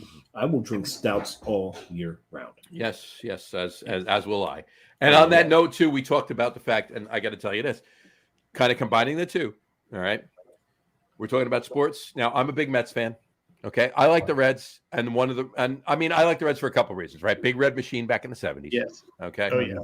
Who doesn't? I mean, whatever, right? But so that and the fact that my future son-in-law obviously played for the Reds, but that's besides the point. But I'm a baseball fan too. I'm a Reds fan. I'm a Mets fan, but I'm a baseball fan. Yeah. Right. So tomorrow at 4:05 p.m. tomorrow afternoon, I will be sitting in Citizens Bank Park in Philly, watching the Phillies and the Giants. Okay. Oh, wow. Going to a Phillies Giants game. You going to Human Robot? At noon, I will be at Human Robot. Eating a Post sandwich. And drinking however many lagers they have on the menu tomorrow. So. Thanks for the invite. Yeah. You're welcome to go. Yeah. So do you fly to Philly to what? I mean, I am with no traffic. I'm 55 minutes from Philly. So from really? Oh wow. Driving. Yeah, because he's down by the Jersey Shore. Okay. I'm literally across the river from New York. Okay. From New York City. I walk 3 blocks. Boom. New York skyline. Yeah. Okay. And what's funny is I grew up about 4 or 5 miles from where he lives right now. Mm-hmm. He grew up about 4 or 5 miles from where I live. Yeah, about 10. About 10 miles. There's a major a couple of beers. Yeah, there's a major assumption made there that we grew up. Yeah, no, neither of us. Yeah, that's a good one. That's a major assumption. Yes. Yeah. So, are you going to ask basketball teams, or we? Well, yeah, why not? Well, actually, no. Actually, I'm going to ask basketball team. Being from Indy, my question to you, sports-wise, as far as basketball is concerned, Larry Bird, the greatest basketball player ever. Oh, 100%. There you go. My son, whoa. Not Reggie Miller? No. Larry Bird. From French Lick, Indiana. I know. French Lick, Indiana. I know. Bird could talk trash. Miller was not from Indiana. He played in Indiana. Yeah, but he played it. No, yeah. That's fine. Reggie Miller, when the Pacers drafted Reggie Miller, everybody booed because they wanted to draft Steve Alford from Indiana. Sure. You know, And like the Reggie hometown Miller. boy. Reggie Yeah. Miller, like a tool, left the Pacers playbook in a phone booth in New York City. Someone grabbed it and gave it to Don Imus, of all people, who then read it on air. There you Yeah. go. Now, but Pacers fan? Pacers fan, Celtics fan back in the days. In the 80s, it was all Celtics fan because of Larry Bird. You know, the best part was when we went to Ireland, I had to tell Carrie, my partner, that when we go there, please pronounce it Celtic. Yeah, don't say Celtic, say Celtic. Celtic is a basketball team and only a basketball team. Yeah. I want to, but I'm waiting for the first time I hear somebody say the Boston Celtics. You know, It'll never happen. It'll never happen, right? But in any event, being from Indiana, basketball is like everything. Well, just watch the movie Blue Chip, and that'll tell you. Yeah. Hoosiers or Hoosiers. And Hoosiers is the one that Hoosiers. That's what I'm Hoosiers, thinking more. yeah. Hoosiers. Yeah. Blue Chips was the college cheese. And I'm you know, I'll admit it. I'm a Knicks fan. You know, what are you gonna do? Do they still play basketball? Well, you know what? They're getting there. They're getting there. They're getting there. Okay, they're getting back to what they could be. Right. I thought I saw they were joining the ACC. You know what? That's so wait. When was the last time Indiana won a championship? When was that? 1980. And but they went through the Knicks to do it. Yeah. Yes, they did. Okay. When was they the went last through time? Patrick Ewing in the Knicks? then. Yeah. When was So you're still with on the same level as us. So all right. Yeah. That's still, we had but you know what? I got to give them. That's still a damn good burn right there. That's fine. That's fine. They still play basketball in the Garden. Well, that's because our owner, he likes the hockey team in his garden rather more so than the basketball team in his garden. And mind you, I'm also a fan of his hockey team, but he doesn't do the hockey team a solid either. Well, no, he does because he leaves them alone and lets the people that run it. And he tries to focus on the damn basketball team, even though he shouldn't, because he cares more about the hockey team. So he lets it run on its own because he cares more about it. Now, in the end, do you? And he can't stand Charles Oakley, and I wanted to, smack the shit out of him for that. But. Do you have a hockey team in Indiana? We don't. We have. Yeah, they do. It's called the Chicago Blackhawks. That's what. Yeah, that's very true. There is like a farm team called the Indy Fuel, I believe. Like it's, I don't know what hockey, if it's AAA, AA, but they do pretty good. But we're big Blackhawks fans, Chicago Blackhawks. Yeah. There was what was that World Hockey League or whatever back in the late 70s that had the Cincinnati Bees or Cincinnati Bumbles or whatever the hell they were. And the one gentleman that came out of that, I think his name was Mark Messier. I'm pretty sure. Heard of him. Yeah. You mean the captain? Okay, the captain, right? This is about the time where I remind everybody this is a beer podcast. This is a beer podcast. We're gonna get back to it. I'm trying to figure out a good segue to get it back into beer here, Mike. Help me here. Help me here. We were talking about at City Field, they have good craft beer. How's that? There we go. All right. There we go. There's a segue. But so when's your next time down to Florida? Actually, I'm coming down Labor Day weekend. Really? Yeah.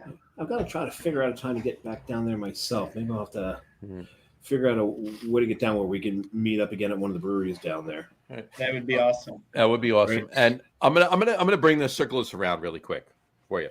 One, I haven't mentioned my third beer, even though we mentioned Dave's third beer. As I was pouring it, yeah. As you were pouring it, my third beer is this one right here, and it's from last year. Koltzbach. Source. From Source Brewing. Spent probably 4 or 5 hours at Source this past Saturday.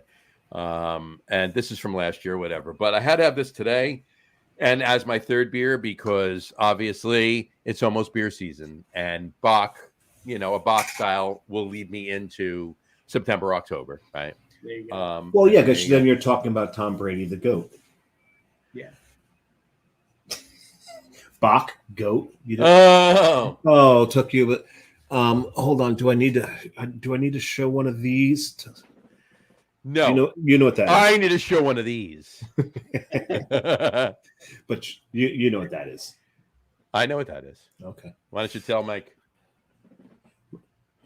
This used to come on every single bottle of Celebrator.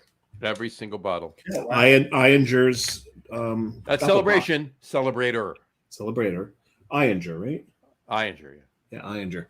And anytime I got one, I saved it. I've lost so many of those things. I drank so many of those.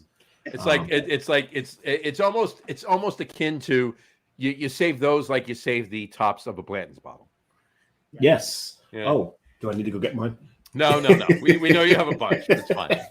So, but just remember, Bach in German just means goat. it does. So, There you go. That's So, what you said, Tom- Tom Brady. Tom Brady is the Bach, Yeah. Larry Bird is the Bach. unless he's playing the Giants. All right, now let's break it down though. I know we're getting back into sports here, but okay. But okay, if Tom Brady's the goat, is Tom Brady the GOAT, period, or is Tom Brady the GOAT? Let's This generation? I'm not going to ask the question. I'm going to say, let's just call Tom Brady the GOAT, quarterback GOAT. Okay, because we're going to break it down. Clearly, he's not the linebacker GOAT. Oh, He's the quarterback GOAT. Who's the linebacker GOAT? Lawrence Taylor. Thank you. Well, I want to know if Mike agrees. I was trying to think. Or How would Mike- Singletary. Or would Mike Singletary be the GOAT for you? I mean, the thing- either of those Like two. Mike Singletary was a great player, but Singletary. What I loved about Singletary is he was undersized. Yes. He was slow. and he wasn't really that great of a coach for San Francisco. But No, he's an He awful was coach. awful as a coach. He's awful. But he was one of the smartest players ever to play the game. He studied tape, and he was always in the hole. He was always where he needed to be on that field. Probably the smartest linebacker. Because let's face it, linebackers typically are not smart. They're just forces of nature. They're just free. They're just these physical freaks out there that are just destroying things. Singletary was a student of the game. when it comes to OG football teams, it's the Giants, it's the Bears, it's the Packers, and it's the Cardinals actually, because the Cardinals are actually the oldest football team in the NFL. Okay, we got to bring it back to beer. Back to beer. Back to beer. Anyway, save there you go. it for tomorrow. All right. I'll save it for tomorrow. Mike, what's the next brewery you're hitting? What's the next brewery you're hitting? And then we're going to do our top threes. The next brewery that I'm going to hit, probably I might be going to the beer brewery because they've got that pumpkin beer coming out, and that's one of my favorites. They have an Oktoberfest and a pumpkin beer. Talk to us about pumpkin beers, because John kind of likes them. I kind of hate them. You don't hate them. You don't. Yeah. I don't. You don't hate them, and I don't like them. I enjoy them when they're good. You tolerate them when they're good. Yes. How's that? Okay. Mike, what's your take on pumpkin beers? I like for the season, like when they first come out, I'm all in, and then I get sick of them. You mean in July? You know, meeting like having what's kind of fun is getting an October beer, like October 1, and then like a pumpkin and kind of mixing it. Oh, And having that little October, like the Samuel Adams October one, and then mixing with their pumpkin, and just gives you that little half and half taste, makes it go down very smooth. John, you've ever done that? No. I've never done that myself. I've never done that. That's an interesting concept. Yeah, it is. Yeah. Hmm. You heard it here from First. Indiana. First. Well, we're gonna have to. You know what? We're gonna have to try that on the pumpkin show this year. Yeah, we do Johnny makes me do an annual pumpkin show. Okay, this is the 4th annual pumpkin show, so I don't make him do a No, pumpkin he show. makes me do a pumpkin show. I get invited back for the pumpkin beer one. And the funny thing is, our top 3 every time we do the pumpkin show is top 3 pumpkin beers. Yours is Never the same change. every It year. never changes. Mine, Yours does. my honorable mention changes. Mine are always the same. Always the same. Don't give them now. Do them on the Nope. pumpkin show. Yeah. You're building the excitement for the October show. We'll see. Because if you remember, John, the last pumpkin show, I drank a pumpkin that made me almost change my mind. I did. Remember that? I did. Speaking of top threes. Something to top threes. Thank you for the segue. Awesome job there, Samurai. That's why they pay you the big bucks. All right, tonight, folks, I get nothing. That's why. And like it. And you get nothing. You'll get nothing and like it. That's a Caddyshack reference, right? I'll have a cheeseburger. I will have French fries. No onion rings. You'll get nothing and like it. What does this son say? Cinderella story. All right. Anyway, tonight's top three list is top 3 reasons we love the craft beer industry. We figured this was a great topic. One, we've never brought it up before. All right. Yeah. It's never been a top 3, and because this is our first, chance meeting craft beer and buddy, whatever you want to call it, right? Show. We figured this was a good time to do this list. Top 3 reasons we love the craft beer industry. So we're going to kick it off with Mike. Please give us your top 3 reasons you enjoy the craft beer industry. What's going on back there? Number 3, I'll go 3, 2, 1. 3, 2, 1. Perfect. Yeah, number 3 is just the opportunity to meet people. I feel like breweries, you don't have large bands. You just have people sitting around drinking beer. I mean, that's how we met. And you just kind of, oh, hey, what kind of beer is that? Do you like it? And then, that kind of gets that. Number 2 is there's something to that though, because Michael Jackson, not the hee Michael Jackson, the beer whisperer Michael Jackson, a beer hunter. Sorry, beer hunter. Beer hunter. Well, we know the beer whisperer. He's something. Beer whisperer is Beer whisperer is actually guest hosted on this show. But he said that beer was social lubricant. Yeah, very true. Yep. Yes. So number 2 for you. Number 2 would be the variety. You could go there and if you feel like drinking a stout, you could drink a stout. If you feel like drinking something fruit, I think each brewery kind of has their own little taste, that you could kind of sample different kinds. Like, I'm in a mood for this weekend, and that's what I enjoy about the breweries in Indiana. There's a nice wide variety. And then number 1, I'm just going to have to say beer's good. I mean, you can go wrong drinking a beer, and I just love that you could just go and have a beer and it's ice cold and maybe get a snack or an appetizer, or it's beer's good. That'd be a good song. Beer is good. Beer is good. That's a good mantra right there.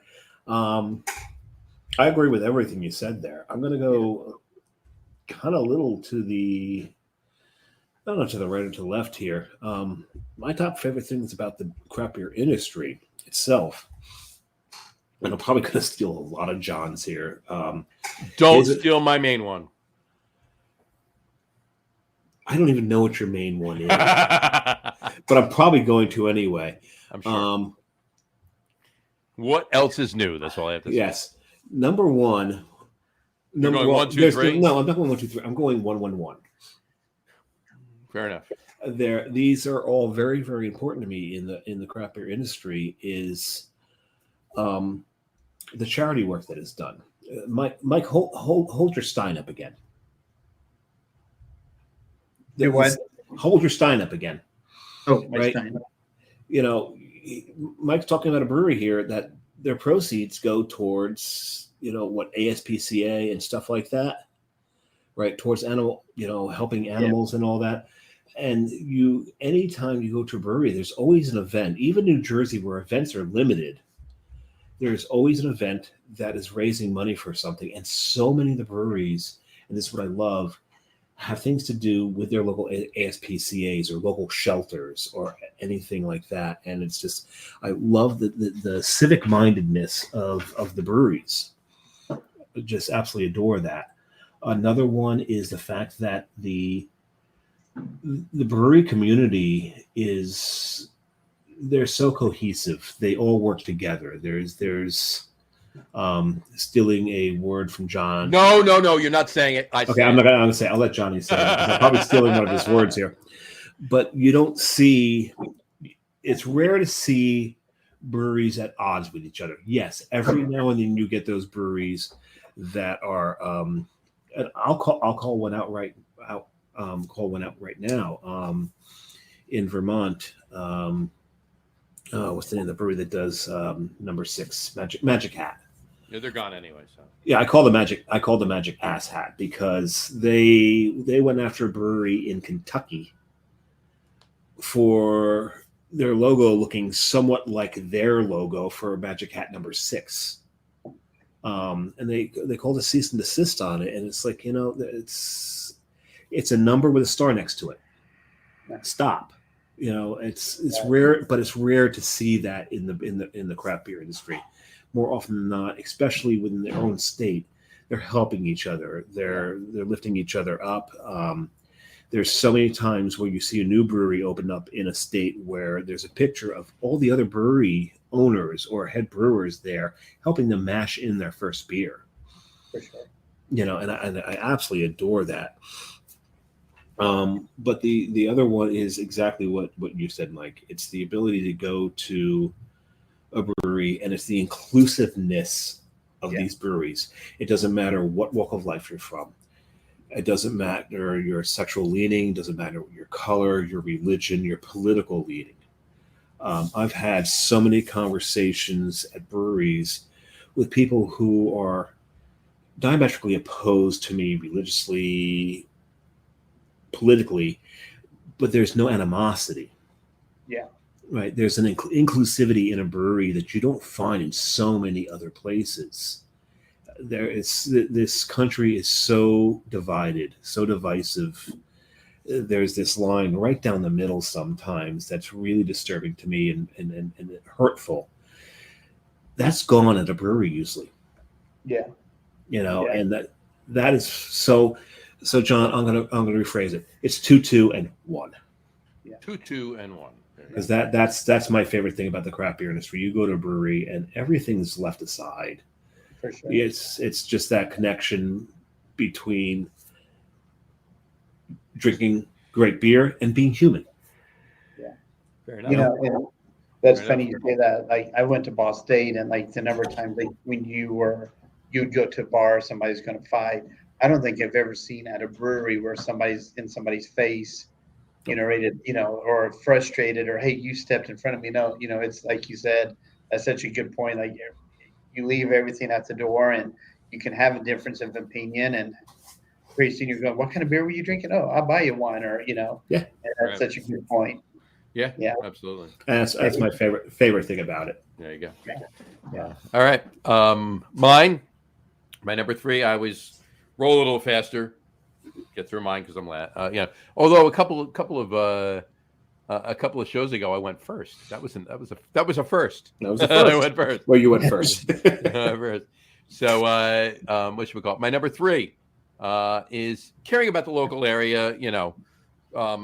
Big time. And the local area doesn't need to be just that town, but it can be the state even, right? Being part of the community. Being part of the community. Community related, community driven, charity work, anything that has to be like, we're going to do a bunch of stuff at Coastal. So, but, that we've already decided that we'll announce that in time. But yeah, caring about the local area, being community driven.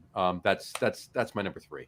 My number 2, the social aspect, meeting people more so at a brewery than in a bar. It's just because, in a bar, you'll talk to people in a bar. Right. But it's kind of a different dynamic, right? In a brewery, you literally, and this has happened even many times to me, and it's happened overall, and I've seen it, I've witnessed it in breweries. You'll become really close friends with people you just meet at breweries. You can be friendly with people you meet in a bar, and very, very seldomly does like a really big connection happen. But at a brewery, it's really it's a family. It really becomes a family. I'll tell you why, John. People go to a bar for many different reasons. Absolutely. People go to a brewery for one reason. For sure. A beer. Yeah. Exactly. Absolutely. And my number 1, and it's the word I'm going to use that I told Dave not to use. It's when it comes to breweries, it's co-opetition. It's not competition. It's co-opetition. My word, I've coined it for many, many years. This industry is all about co-opetition. Nobody, everybody wants to help each other. Okay, there's no industry like it. There's no industry like this industry. And the analogy I use is this. Okay, and you can enter in any other industry you want, put in any other thing you want based on what I'm saying. But follow what I'm saying. If you own a pizza place, if you own a pizzeria, and you've had your pizzeria there for a couple of years, 2, 3, 4, 5, 10 years, 20 years, whatever. You've had a pizzeria there. It's a thriving business, okay? And another pizzeria comes in, opens up across the street. There's nothing you could do about it. If they decide that's where they want to open, that's where they open. You don't have anything to say about it, right? They're going to take business from you. No matter what you do, you will lose some business from that establishment because they opened right across the street from you. Even if they open around the corner from you, you're still going to lose business right across the street. All right. In the craft beer industry, you want somebody to open up across the street. You want somebody to open up across the street, around the corner, down the block, and down the other block. Now you're a destination. The more breweries that open up around you, the more money you're going to make, and they're going to make, because you will bring people in not only from the local area, but from the immediate vicinity, from that state, and from out of state. If you have enough breweries in the local area, you will become a destination because people plan trips around going to breweries. It's not just me and Dave. There's many people that do this. Okay. So absolutely. So it's all about it's all about the co-opetition. There's no competition, it's co-opetition. And we know that there's some outliers. Yeah. But that's what they are. They're outliers, and it fades away. It's about the co-opetition. So there's my top 3. So that's such a great point you brought. Saturday night, one of our friends' son is going to grad school up in Green Bay. So we went out to eat with him and then took him to some breweries. And we went to like Metazoa. Sun King was like 3 blocks from there. Center Point was like a half a mile from there. And then we ended up on Mass Avenue at like 9 Irish Brothers to listen, but it's not like you said, you can't have 2 pizza places within a half mile. It's, we're closing at 10. Why don't you go to that place down the road? We're still open for another one, Yeah, so, exactly. That's what it is. Yeah. My son bought my fiance and I at the time for my birthday. It was a brew pub bus, and so we were living in Rensselaer and we were driving down to Indy, and they were calling and said, "Hey, we're going to cancel this." The party that was with you guys wasn't able to make it. And they were like, and my son's like, "Hey, they're driving an hour and a half. They're about half an hour from you, so go ahead and do it." So it was just her and I on this bus trip, and we went to all these different breweries on a bus. And you'd go there and you sample, and then you buy one there, and they kept going, and it was a lot of fun. And everyone you went to, they're like, "Oh, you got to try this one. Did you have this one at that place?" And it kind of really got us into a lot of the breweries at the time. Very nice. Tell him if you go to Green Bay, okay. Tell him obviously. I'm gonna be right back, John. You got it. Hinterland Brewing. That's right next to Lambeau Field. Okay. The beer's good. Badger State, it's around the corner, the opposite direction. Titletown and Copper State, they're kind of across the street from each other, about 2-3 miles away from Lambeau. But further out east, and only about 2-3 miles from Titletown and Badger State and Copper State, is Stillmank. Go to. Do I freeze? You good? Yeah. Okay. Yeah, okay. There you go to Stillmank. Tell him to go to Stillmank. Hit everywhere. Form his own opinion, but get out to Stillmank because they're great. All of them are great people. Stillmank's really cool. Get out there. Get to all of them, but get out to make sure. It's the reason I'm saying it is it's further out of. It's in Green Bay, but it's further out. It's further to the east. Get out to Stillmank. I'm sure I'll go visit one time, and we'll make sure we go do that. And then go get out to Stillmank. Yeah, hit me up and let me know. I'll repeat them to you, or just watch the video again. Yeah, what point was that? Exactly, right at the end. There you go. So, I wonder where Samurai went. Let's take a poll. Where does anybody that's watching think that Samurai just had to go to just now, right now, at 1 hour and 49 minutes into the show, which we're just about to wrap up, why he had to leave the desk right now and not just hang out for another couple minutes? I think you have to go to the bathroom. Oh, there you go, Mike. All right, good job. There you go. Good call. Good call. Did I get a free T-shirt sent to me now? Exactly. So you get the T-shirt sent out. There he's back. Oh, he's running. Look at that. So he's good. There He didn't want to miss the goodbyes. He didn't. Right. I wonder where he went. There. Oh, he grabbed another beer. Look at that. He's a glutton for punishment. I'm already done. I got a little bit left, and that's it. Look at that. So, how was the bathroom? Everything come out all right? I made a few mistakes. Well, I don't need to know. That's Kerry's problem, not mine. So is that your third beer you were showing there? I was just showing that I have a little left in this third beer, and I'm not having a fourth. I see you grabbed a fourth right now. No, I didn't grab a fourth. I really, really need to sleep tonight. Uh-huh. So you grabbed a bottle of NyQuil? Is that what you did? Mm-mm. Oh, look at you. Oh, the 40-year-old port. 40-year-old port. All right. Well, then I guess I'm going to have to pour a little bit of my Hudson whiskey into this glass. No, I'm kidding. I'm not. So yeah, Mike, we have a regular guest on the show, Tom Overhill, and we did a port show with him once. A couple months ago, we did a port show. Yeah. Oh, man. Yeah, that was a sloppy night. I mean, it was a good night. It was a good night. Oh, no, it was a good show. The show wasn't sloppy, but afterwards. And just as an announcement, okay, this show, the Log Room Guys Craft Beer Podcast, as well as the Get On With It Sports Podcast, are both on the Logger Room Network, podcast network. Okay? And starting in the next week or so, there will be another audio podcast on the Logger Room Podcast Network. And that will be the Beer Whisperer and the Whiskey Whisperer, Tom Overhill. His audio podcast will be on that as well. So from the what's the Beer Whisperer from the pub, or what's he called it? The pub. Yeah, it's the pub. It's the pub. And you see the Beer Whisker or Whiskey Whisperer. It's usually both. Usually drinks beer and whiskey at the same time. He pairs them. So yeah. Oh, that would be fun. Yes. I don't remember much of it, but it might be fun. Oh, he remembers the beginning, and then later on, a little fuzzy. Yeah. So, but it's all good regardless. And the port show that Dave's referring to was fantastic. That was a good night. That was a good show. And he's down by Springfield, Missouri. Springfield, Missouri. He's in Springfield, Missouri. So he's close. You're closer to him than we are.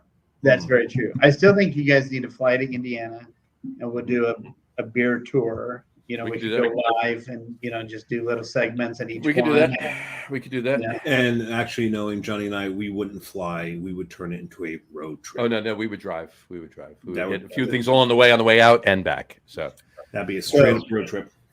I know this isn't the same area, but I know us driving to DC was like 13 hours.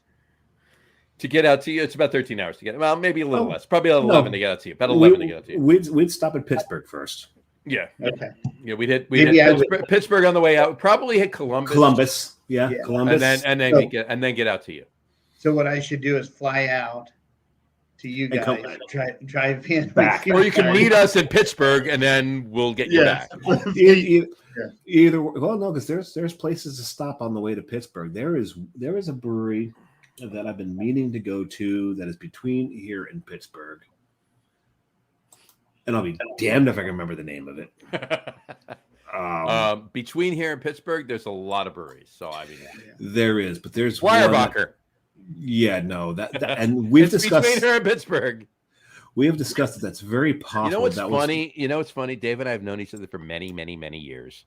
Mm-hmm. I've been to Weyerbacher many, many, many times. Dave's been to Weyerbacher many, many, many times. Neither of us have been there together. We've not been there together. Nope. That's it's a challenge. Yeah, exactly. So I used to work at basketball camp. It was 5-star basketball camp at Robert Morris University. And then once or twice we would always drive downtown Pittsburgh. Mm-hmm. And I always loved driving through the tunnel. Then all of a sudden, boom, there's Pittsburgh. Mm-hmm. And then we would always go to. Oh yeah, you go under that mountain. You go under that mountain. You come out of the tunnle, and boom, there's downtown right in front of you. Beautiful, just loved it. And then we'd always go eat, and I can't think of the sandwich, but they would have it was like Primanti Brothers. Yeah. Primanti Brothers. Yeah. So we have one of those downtown. And you got to drink. You got to wash it down with an Iron City. You got to have Iron City. For sure. Yes, that is fact. John, the place I'm talking about is Selland's Grove. What is it? Selland's Grove Brewery. Selland's Grove. I've never been. It's neither have I. It's north of Harrisburg. I've heard of this place. It's one of those that you don't know what's on tap until you get there. Fair enough. And they rarely ever brew the same thing twice. Is that right? Yeah. So this is one place I've always wanted to get to. They're supposed to be fantastic. They're really hard to get into, and they're so far out of the way. There you go, right there. There you go. There you are. There's me at PNC Park drinking an Iron With City. an Iron City. There you go. Hey, But was that a Pirates jacket on? In your It was a Pirates jersey. It was that's actually, hold on. Mike, he's not called Jersey Johnny because he's from Jersey. I'm not called Jersey Johnny because I'm from New Jersey. That's it. That's actually a Roberto Clemente jersey right there. Okay. He owns a couple hundred sports jerseys. Yeah. He owns more sports jerseys than I own Hawaiian shirts. Just a couple more. Actually, and Dave, just by the way, I just acquired another Mets jersey on Sunday. Big Sexy? Nope. It's the first time I've ever had this jersey. Even years ago, it's the first Even time before all the rest of them burned? That would be correct. John's house burnt down a few years ago. 7 years. So taking a bottle of Utopias with it. Yeah. And many others, but that one especially. So. What jersey would this be, John? It would be the jersey of a gentleman that was had his number retired last year that you and I were at that game for. Keith Hernandez. Yeah. So. Yeah. And the funny thing is, it doesn't matter what team you're from. When you talk about Mets players, there's nobody hates Keith. Nobody hates Keith Hernandez. Yeah. And with you having a soft spot, I'm assuming anyway, spot for the Cardinals, unless you hate the Cardinals as a Reds fan. The Wizard. Keith Hernandez is not only in the Mets Hall of Fame, but he's also in the Cardinals Hall of Fame too. So. But as far as players that nobody hated, the Wizard of Oz was another one of those. Yeah, sure, absolutely. And it's funny because when he did his retirement tour, when he went to Shea Stadium, because it was Shea Stadium back then, the company I work for, we make trophies, we make these things. They make jewelry and they put them in blue boxes and they put the blue boxes in blue bags. But we're not going to talk about the company. But the Mets had commissioned us to do something to give to Ozzy, and I sat right behind the person who managed those kind of things. So the piece of crystal that they presented Ozzy that day, I was holding earlier that day. There you go. Oh, wow. And then watch the game and watch them hand that to Ozzy. I'm cool. Like my hands were just on that earlier. There you go. That's cool. There you go. Exactly. But yeah. I have to tell you guys. Go ahead. I'm sorry. No, go ahead. Finish what you're saying. I have to say, I'm shocked you guys never brought up the Indianapolis 500 this last 2 hours. Well, I think it's just a given. When you say Mike from Indy, it's a given. An absolute given. And considering it's when you're talking about a craft beer podcast and knowing that probably the most quaffed beer at the Indy 500 is probably a Budweiser. Notarized. Or a Coors Light or whatever. It just doesn't really play in. Whereas you look at the ballparks, the football stadiums, you do have craft beer in these places. Here, how's that? I fixed it for you. There you go. Here's the funny thing is, I've lived in Indiana my whole entire life. This year was the first time I've ever been to the Indianapolis 500. Really? Well, what's interesting is I've lived in New Jersey my whole life. Last year was the first time I ever went to the Statue of Liberty. Oh, wow. Yeah. It's a very common thing. When you live there, you take it for granted, and you're like, I can go anytime I want.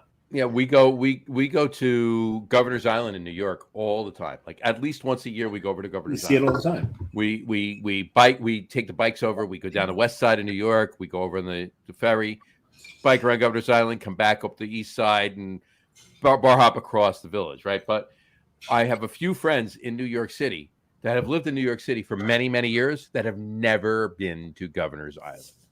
And I'm like, go. What are you doing? Take the train down to South Street, get on the ferry and go over and check it out. It's really cool. I mean, it's right. So, but Mike, same concept, right? Same. Mike, who's your favorite Indy driver? When I was a kid, it was always like Johnny Rutherford. I remember Johnny. I always felt sorry for Mario because he would always lose it at the end or lose it sometime. Always. Yeah.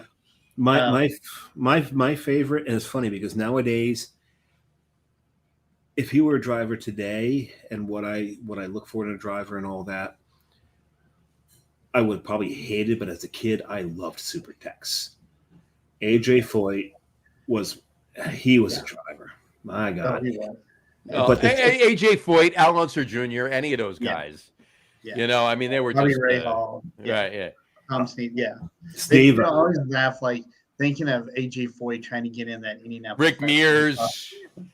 Well, Rick Mears is a little after AJ Foyt. Yeah, but still, he was up there, right, with everybody. But Sneva, my God, talk about a legend. Bill Vukovich. You've got some drivers back in the day. And those were household names. Yeah. Today, we went to the race and somebody's like, "Who you cheering for?" And I'm like, "Let me see who's that?" I mean, I grew up and you knew, you wrote down in the newspaper who's leading in each lap, and Dad was listening to it on the radio, and we were grilling food, and you just knew, "And here comes, Johnny Rutherford." Well, it's Formula One drivers and boxers, for sure. Both today are the same now. Can you name the heavyweight champ right now? No. Yeah. Could you back then? Absolutely. Every minute of every day back then, right? Friday Night Lights or fight. Hey! I went in Jersey. We went, obviously everybody had it, right? But in Jersey, they actually televised it at the Meadowlands at the racetrack on the Jumbotron in the middle of the racetrack or whatever. Was it 85? I think it was 85. Hagler Hearns fight. Yeah. Oh boy. Yeah. Marvin Hagler and Tommy Hearns. One of the greatest fights ever. One of the greatest, shortest fights ever. It was amazing. It's things have changed. Formula One. Marvelous Marvin Hagler. But at the Meadowlands, here's the thing, right? In '84, I'm pretty sure it only happened once. In '84, they decided to have an Indy, a formula race, right? Around the track, around the track and the stadium, and they set up this whole course, this whole formula course, and nobody cared. And nobody cared, right? But we were actually over there at the fire department, right? All the fire departments in the area, they had everybody come in as mutual aid, and they had everybody stationed at different parts of the course, just to, in case there were any, fires or anything like that, to put it out, like, because one department couldn't handle it, whatever. But at the time, but anyway, so I always remember towards the end of the race, it was Mario Andretti Sr. and Jr. were both in that race, and Jr. crashed his car, and he got out of the car because he knew his father wasn't far behind him, and his father was in the lead. He got out of the car and went like this to make sure his father saw that he was fine, to not worry about him, so he could win. And Mario Andretti Sr. won the race. So that was pretty cool. So now, Mike, also that was next year shoot me now. It's 40 years ago. But Mike, also you've got the Brickyard Biologic. Yes. Right, where NASCAR runs it. Mm-hmm. Yes. Jeff Gordon all the way. You're a Jeff Gordon fan. He's from Indiana, and I thought he was from New England. No, Pittsburgh. Really, he's from Indiana. Yeah. He was in a movie. Jeff Gordon. Mm-hmm. He was in a movie. Which movie? It was like it wasn't a B movie. I mean, Jimmy Fallon and Queen Latifah were in it. Was it Taxi? Was it Taxi Cab? Or was it Taxi? Whatever it was. It was Taxi. It was just Taxi. Taxi driver was Robert De Niro, but it was Taxi. Jimmy Fallon was a cop, and Tom Brady's ex-wife was in it too. Giselle Bundchen was in it, and with Queen Latifah was a taxi driver. Anyway, the whole thing happened, and at the end, she became Queen. At the very end of the movie, Queen Latifah became a race car driver, and Jeff Gordon was at the end, like a cameo at the end. And he goes, whatever Queen Latifah's name was in the movie, Jeff Gore gets out of his car. You ready for this? Whatever her name was. Yeah, let's go, Jeff. Blah blah blah. And they went. So he made a cameo in that. Now my driver back in the day was Darrell Waltrip. Okay. I like Waltrip. He one of the best nicknames in NASCAR because he drove the Tide. What do they call them? They called that car the washing machine or something like that. He drove the Tide. The Tide car. Okay. So that was one of my favorites. So the Freising Tide car?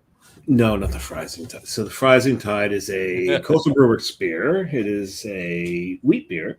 Mm-hmm. It's a German Bavarian style Hefeweizen. Because Weihenstephaner is in Freising, Germany. Freising, Germany, and we pay homage to Weihenstephaner, who, by the way, is in the next 17 years. In another 17 years, they will be 1,000 years old. The brewery will be 1,000 years old. Yeah, the 1140. Oh, no, 1040. They'll be 1,000 years old. I think they've got the recipe dialed in by now. So maybe a few tweaks, a couple tweaks here and there. So, Mike, so Labor Day you'll be down in Florida. I don't know if I can make it down on Labor Day. I can't. I might be going back in October too for Fall Break. That might be more of a deal. You text me when you're going. Okay, we'll do. Might have to coordinate there. It's been a while since I've been down there and see my brother. My kids come up here. I bring them up here, every now and then, and we have a lot of fun. But to get down there, drink with my brother, as annoying as he can be sometimes, he's your brother. Enjoy it. Brian's a good guy. He wants. It was funny because one time I was at his place and he brings a beer out, hands it to me. He goes, "Okay, beer, Samurai. Tell me what this beer is." And I looked at him and went, "You're seriously going to hand me my favorite Florida beer that's been barrel aged and ask me what it is?" Yeah. It was Buffalo in the Snow, which is really just maple bacon coffee porter aged in bourbon barrels. Ooh. That's a funky beer. That's a damn good beer. And he looked at me and went, "All right, never mind." See what I did there, by the way? Yeah, funky Buddha. Funky Buddha.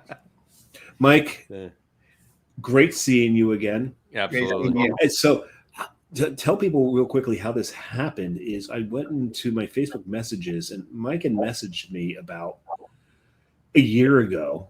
Yeah. And the thing about Facebook messaging is they don't always give you your messages if it's a first time message. Yeah. You've got to go in and clear. If you're not, it's not a first time message. If you're not friends, if you're not friends on Facebook, it goes into some other field or whatever, some other file, right? And you have to click on it, like you have to, intentionally you got to go, but you got to go look deep. You got to look, to find these things. And I looked at it like, I vaguely remember who this is. And I looked out to him and said, "Is this the guy I met? No." He's like, yeah. And we're like, "You still want to be it? We talked about you being on the show. You still want to be on the show?" I'm like, yeah. So this is how this all happened. I managed to start clearing out some of the crap that was sitting deep in my Facebook.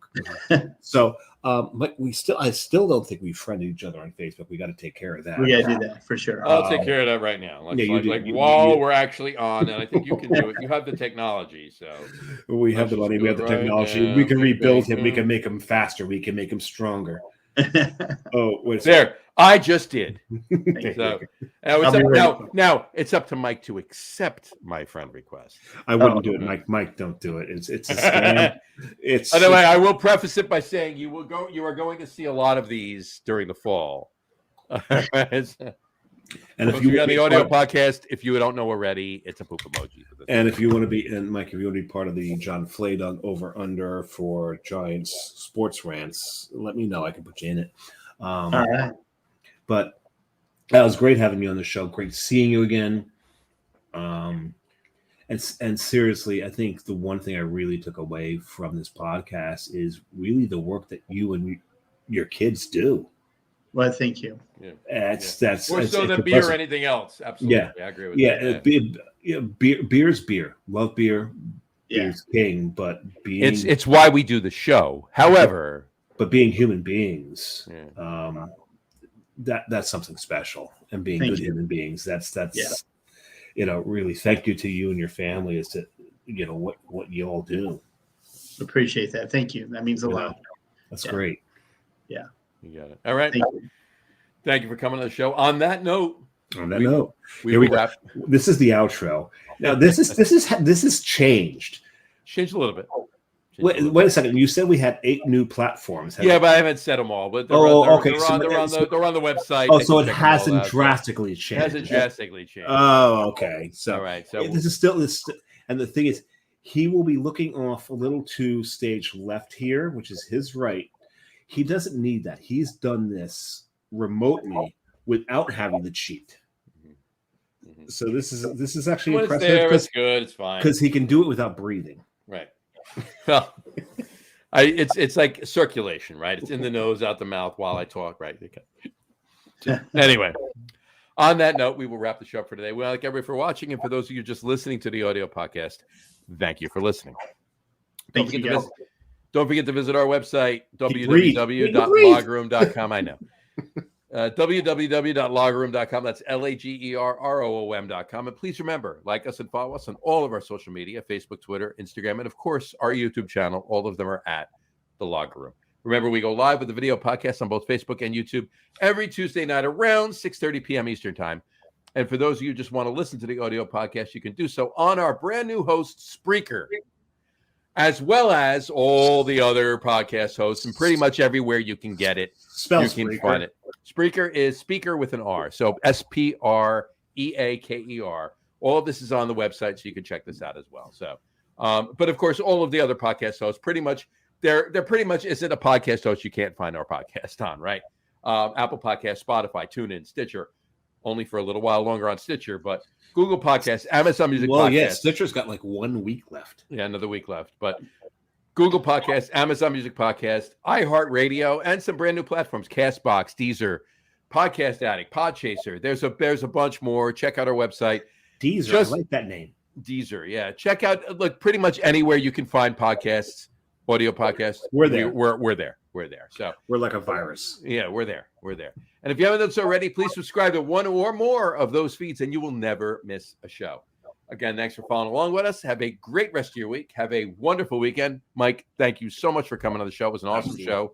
We really appreciate you taking out the time and chatting with us for a little bit. This was a cool show. I like doing these. We'll do a few more of these, on a regular basis. And at some point we'll have you back too. But we'll definitely. Mike, you're first. You know that. You're first for this one.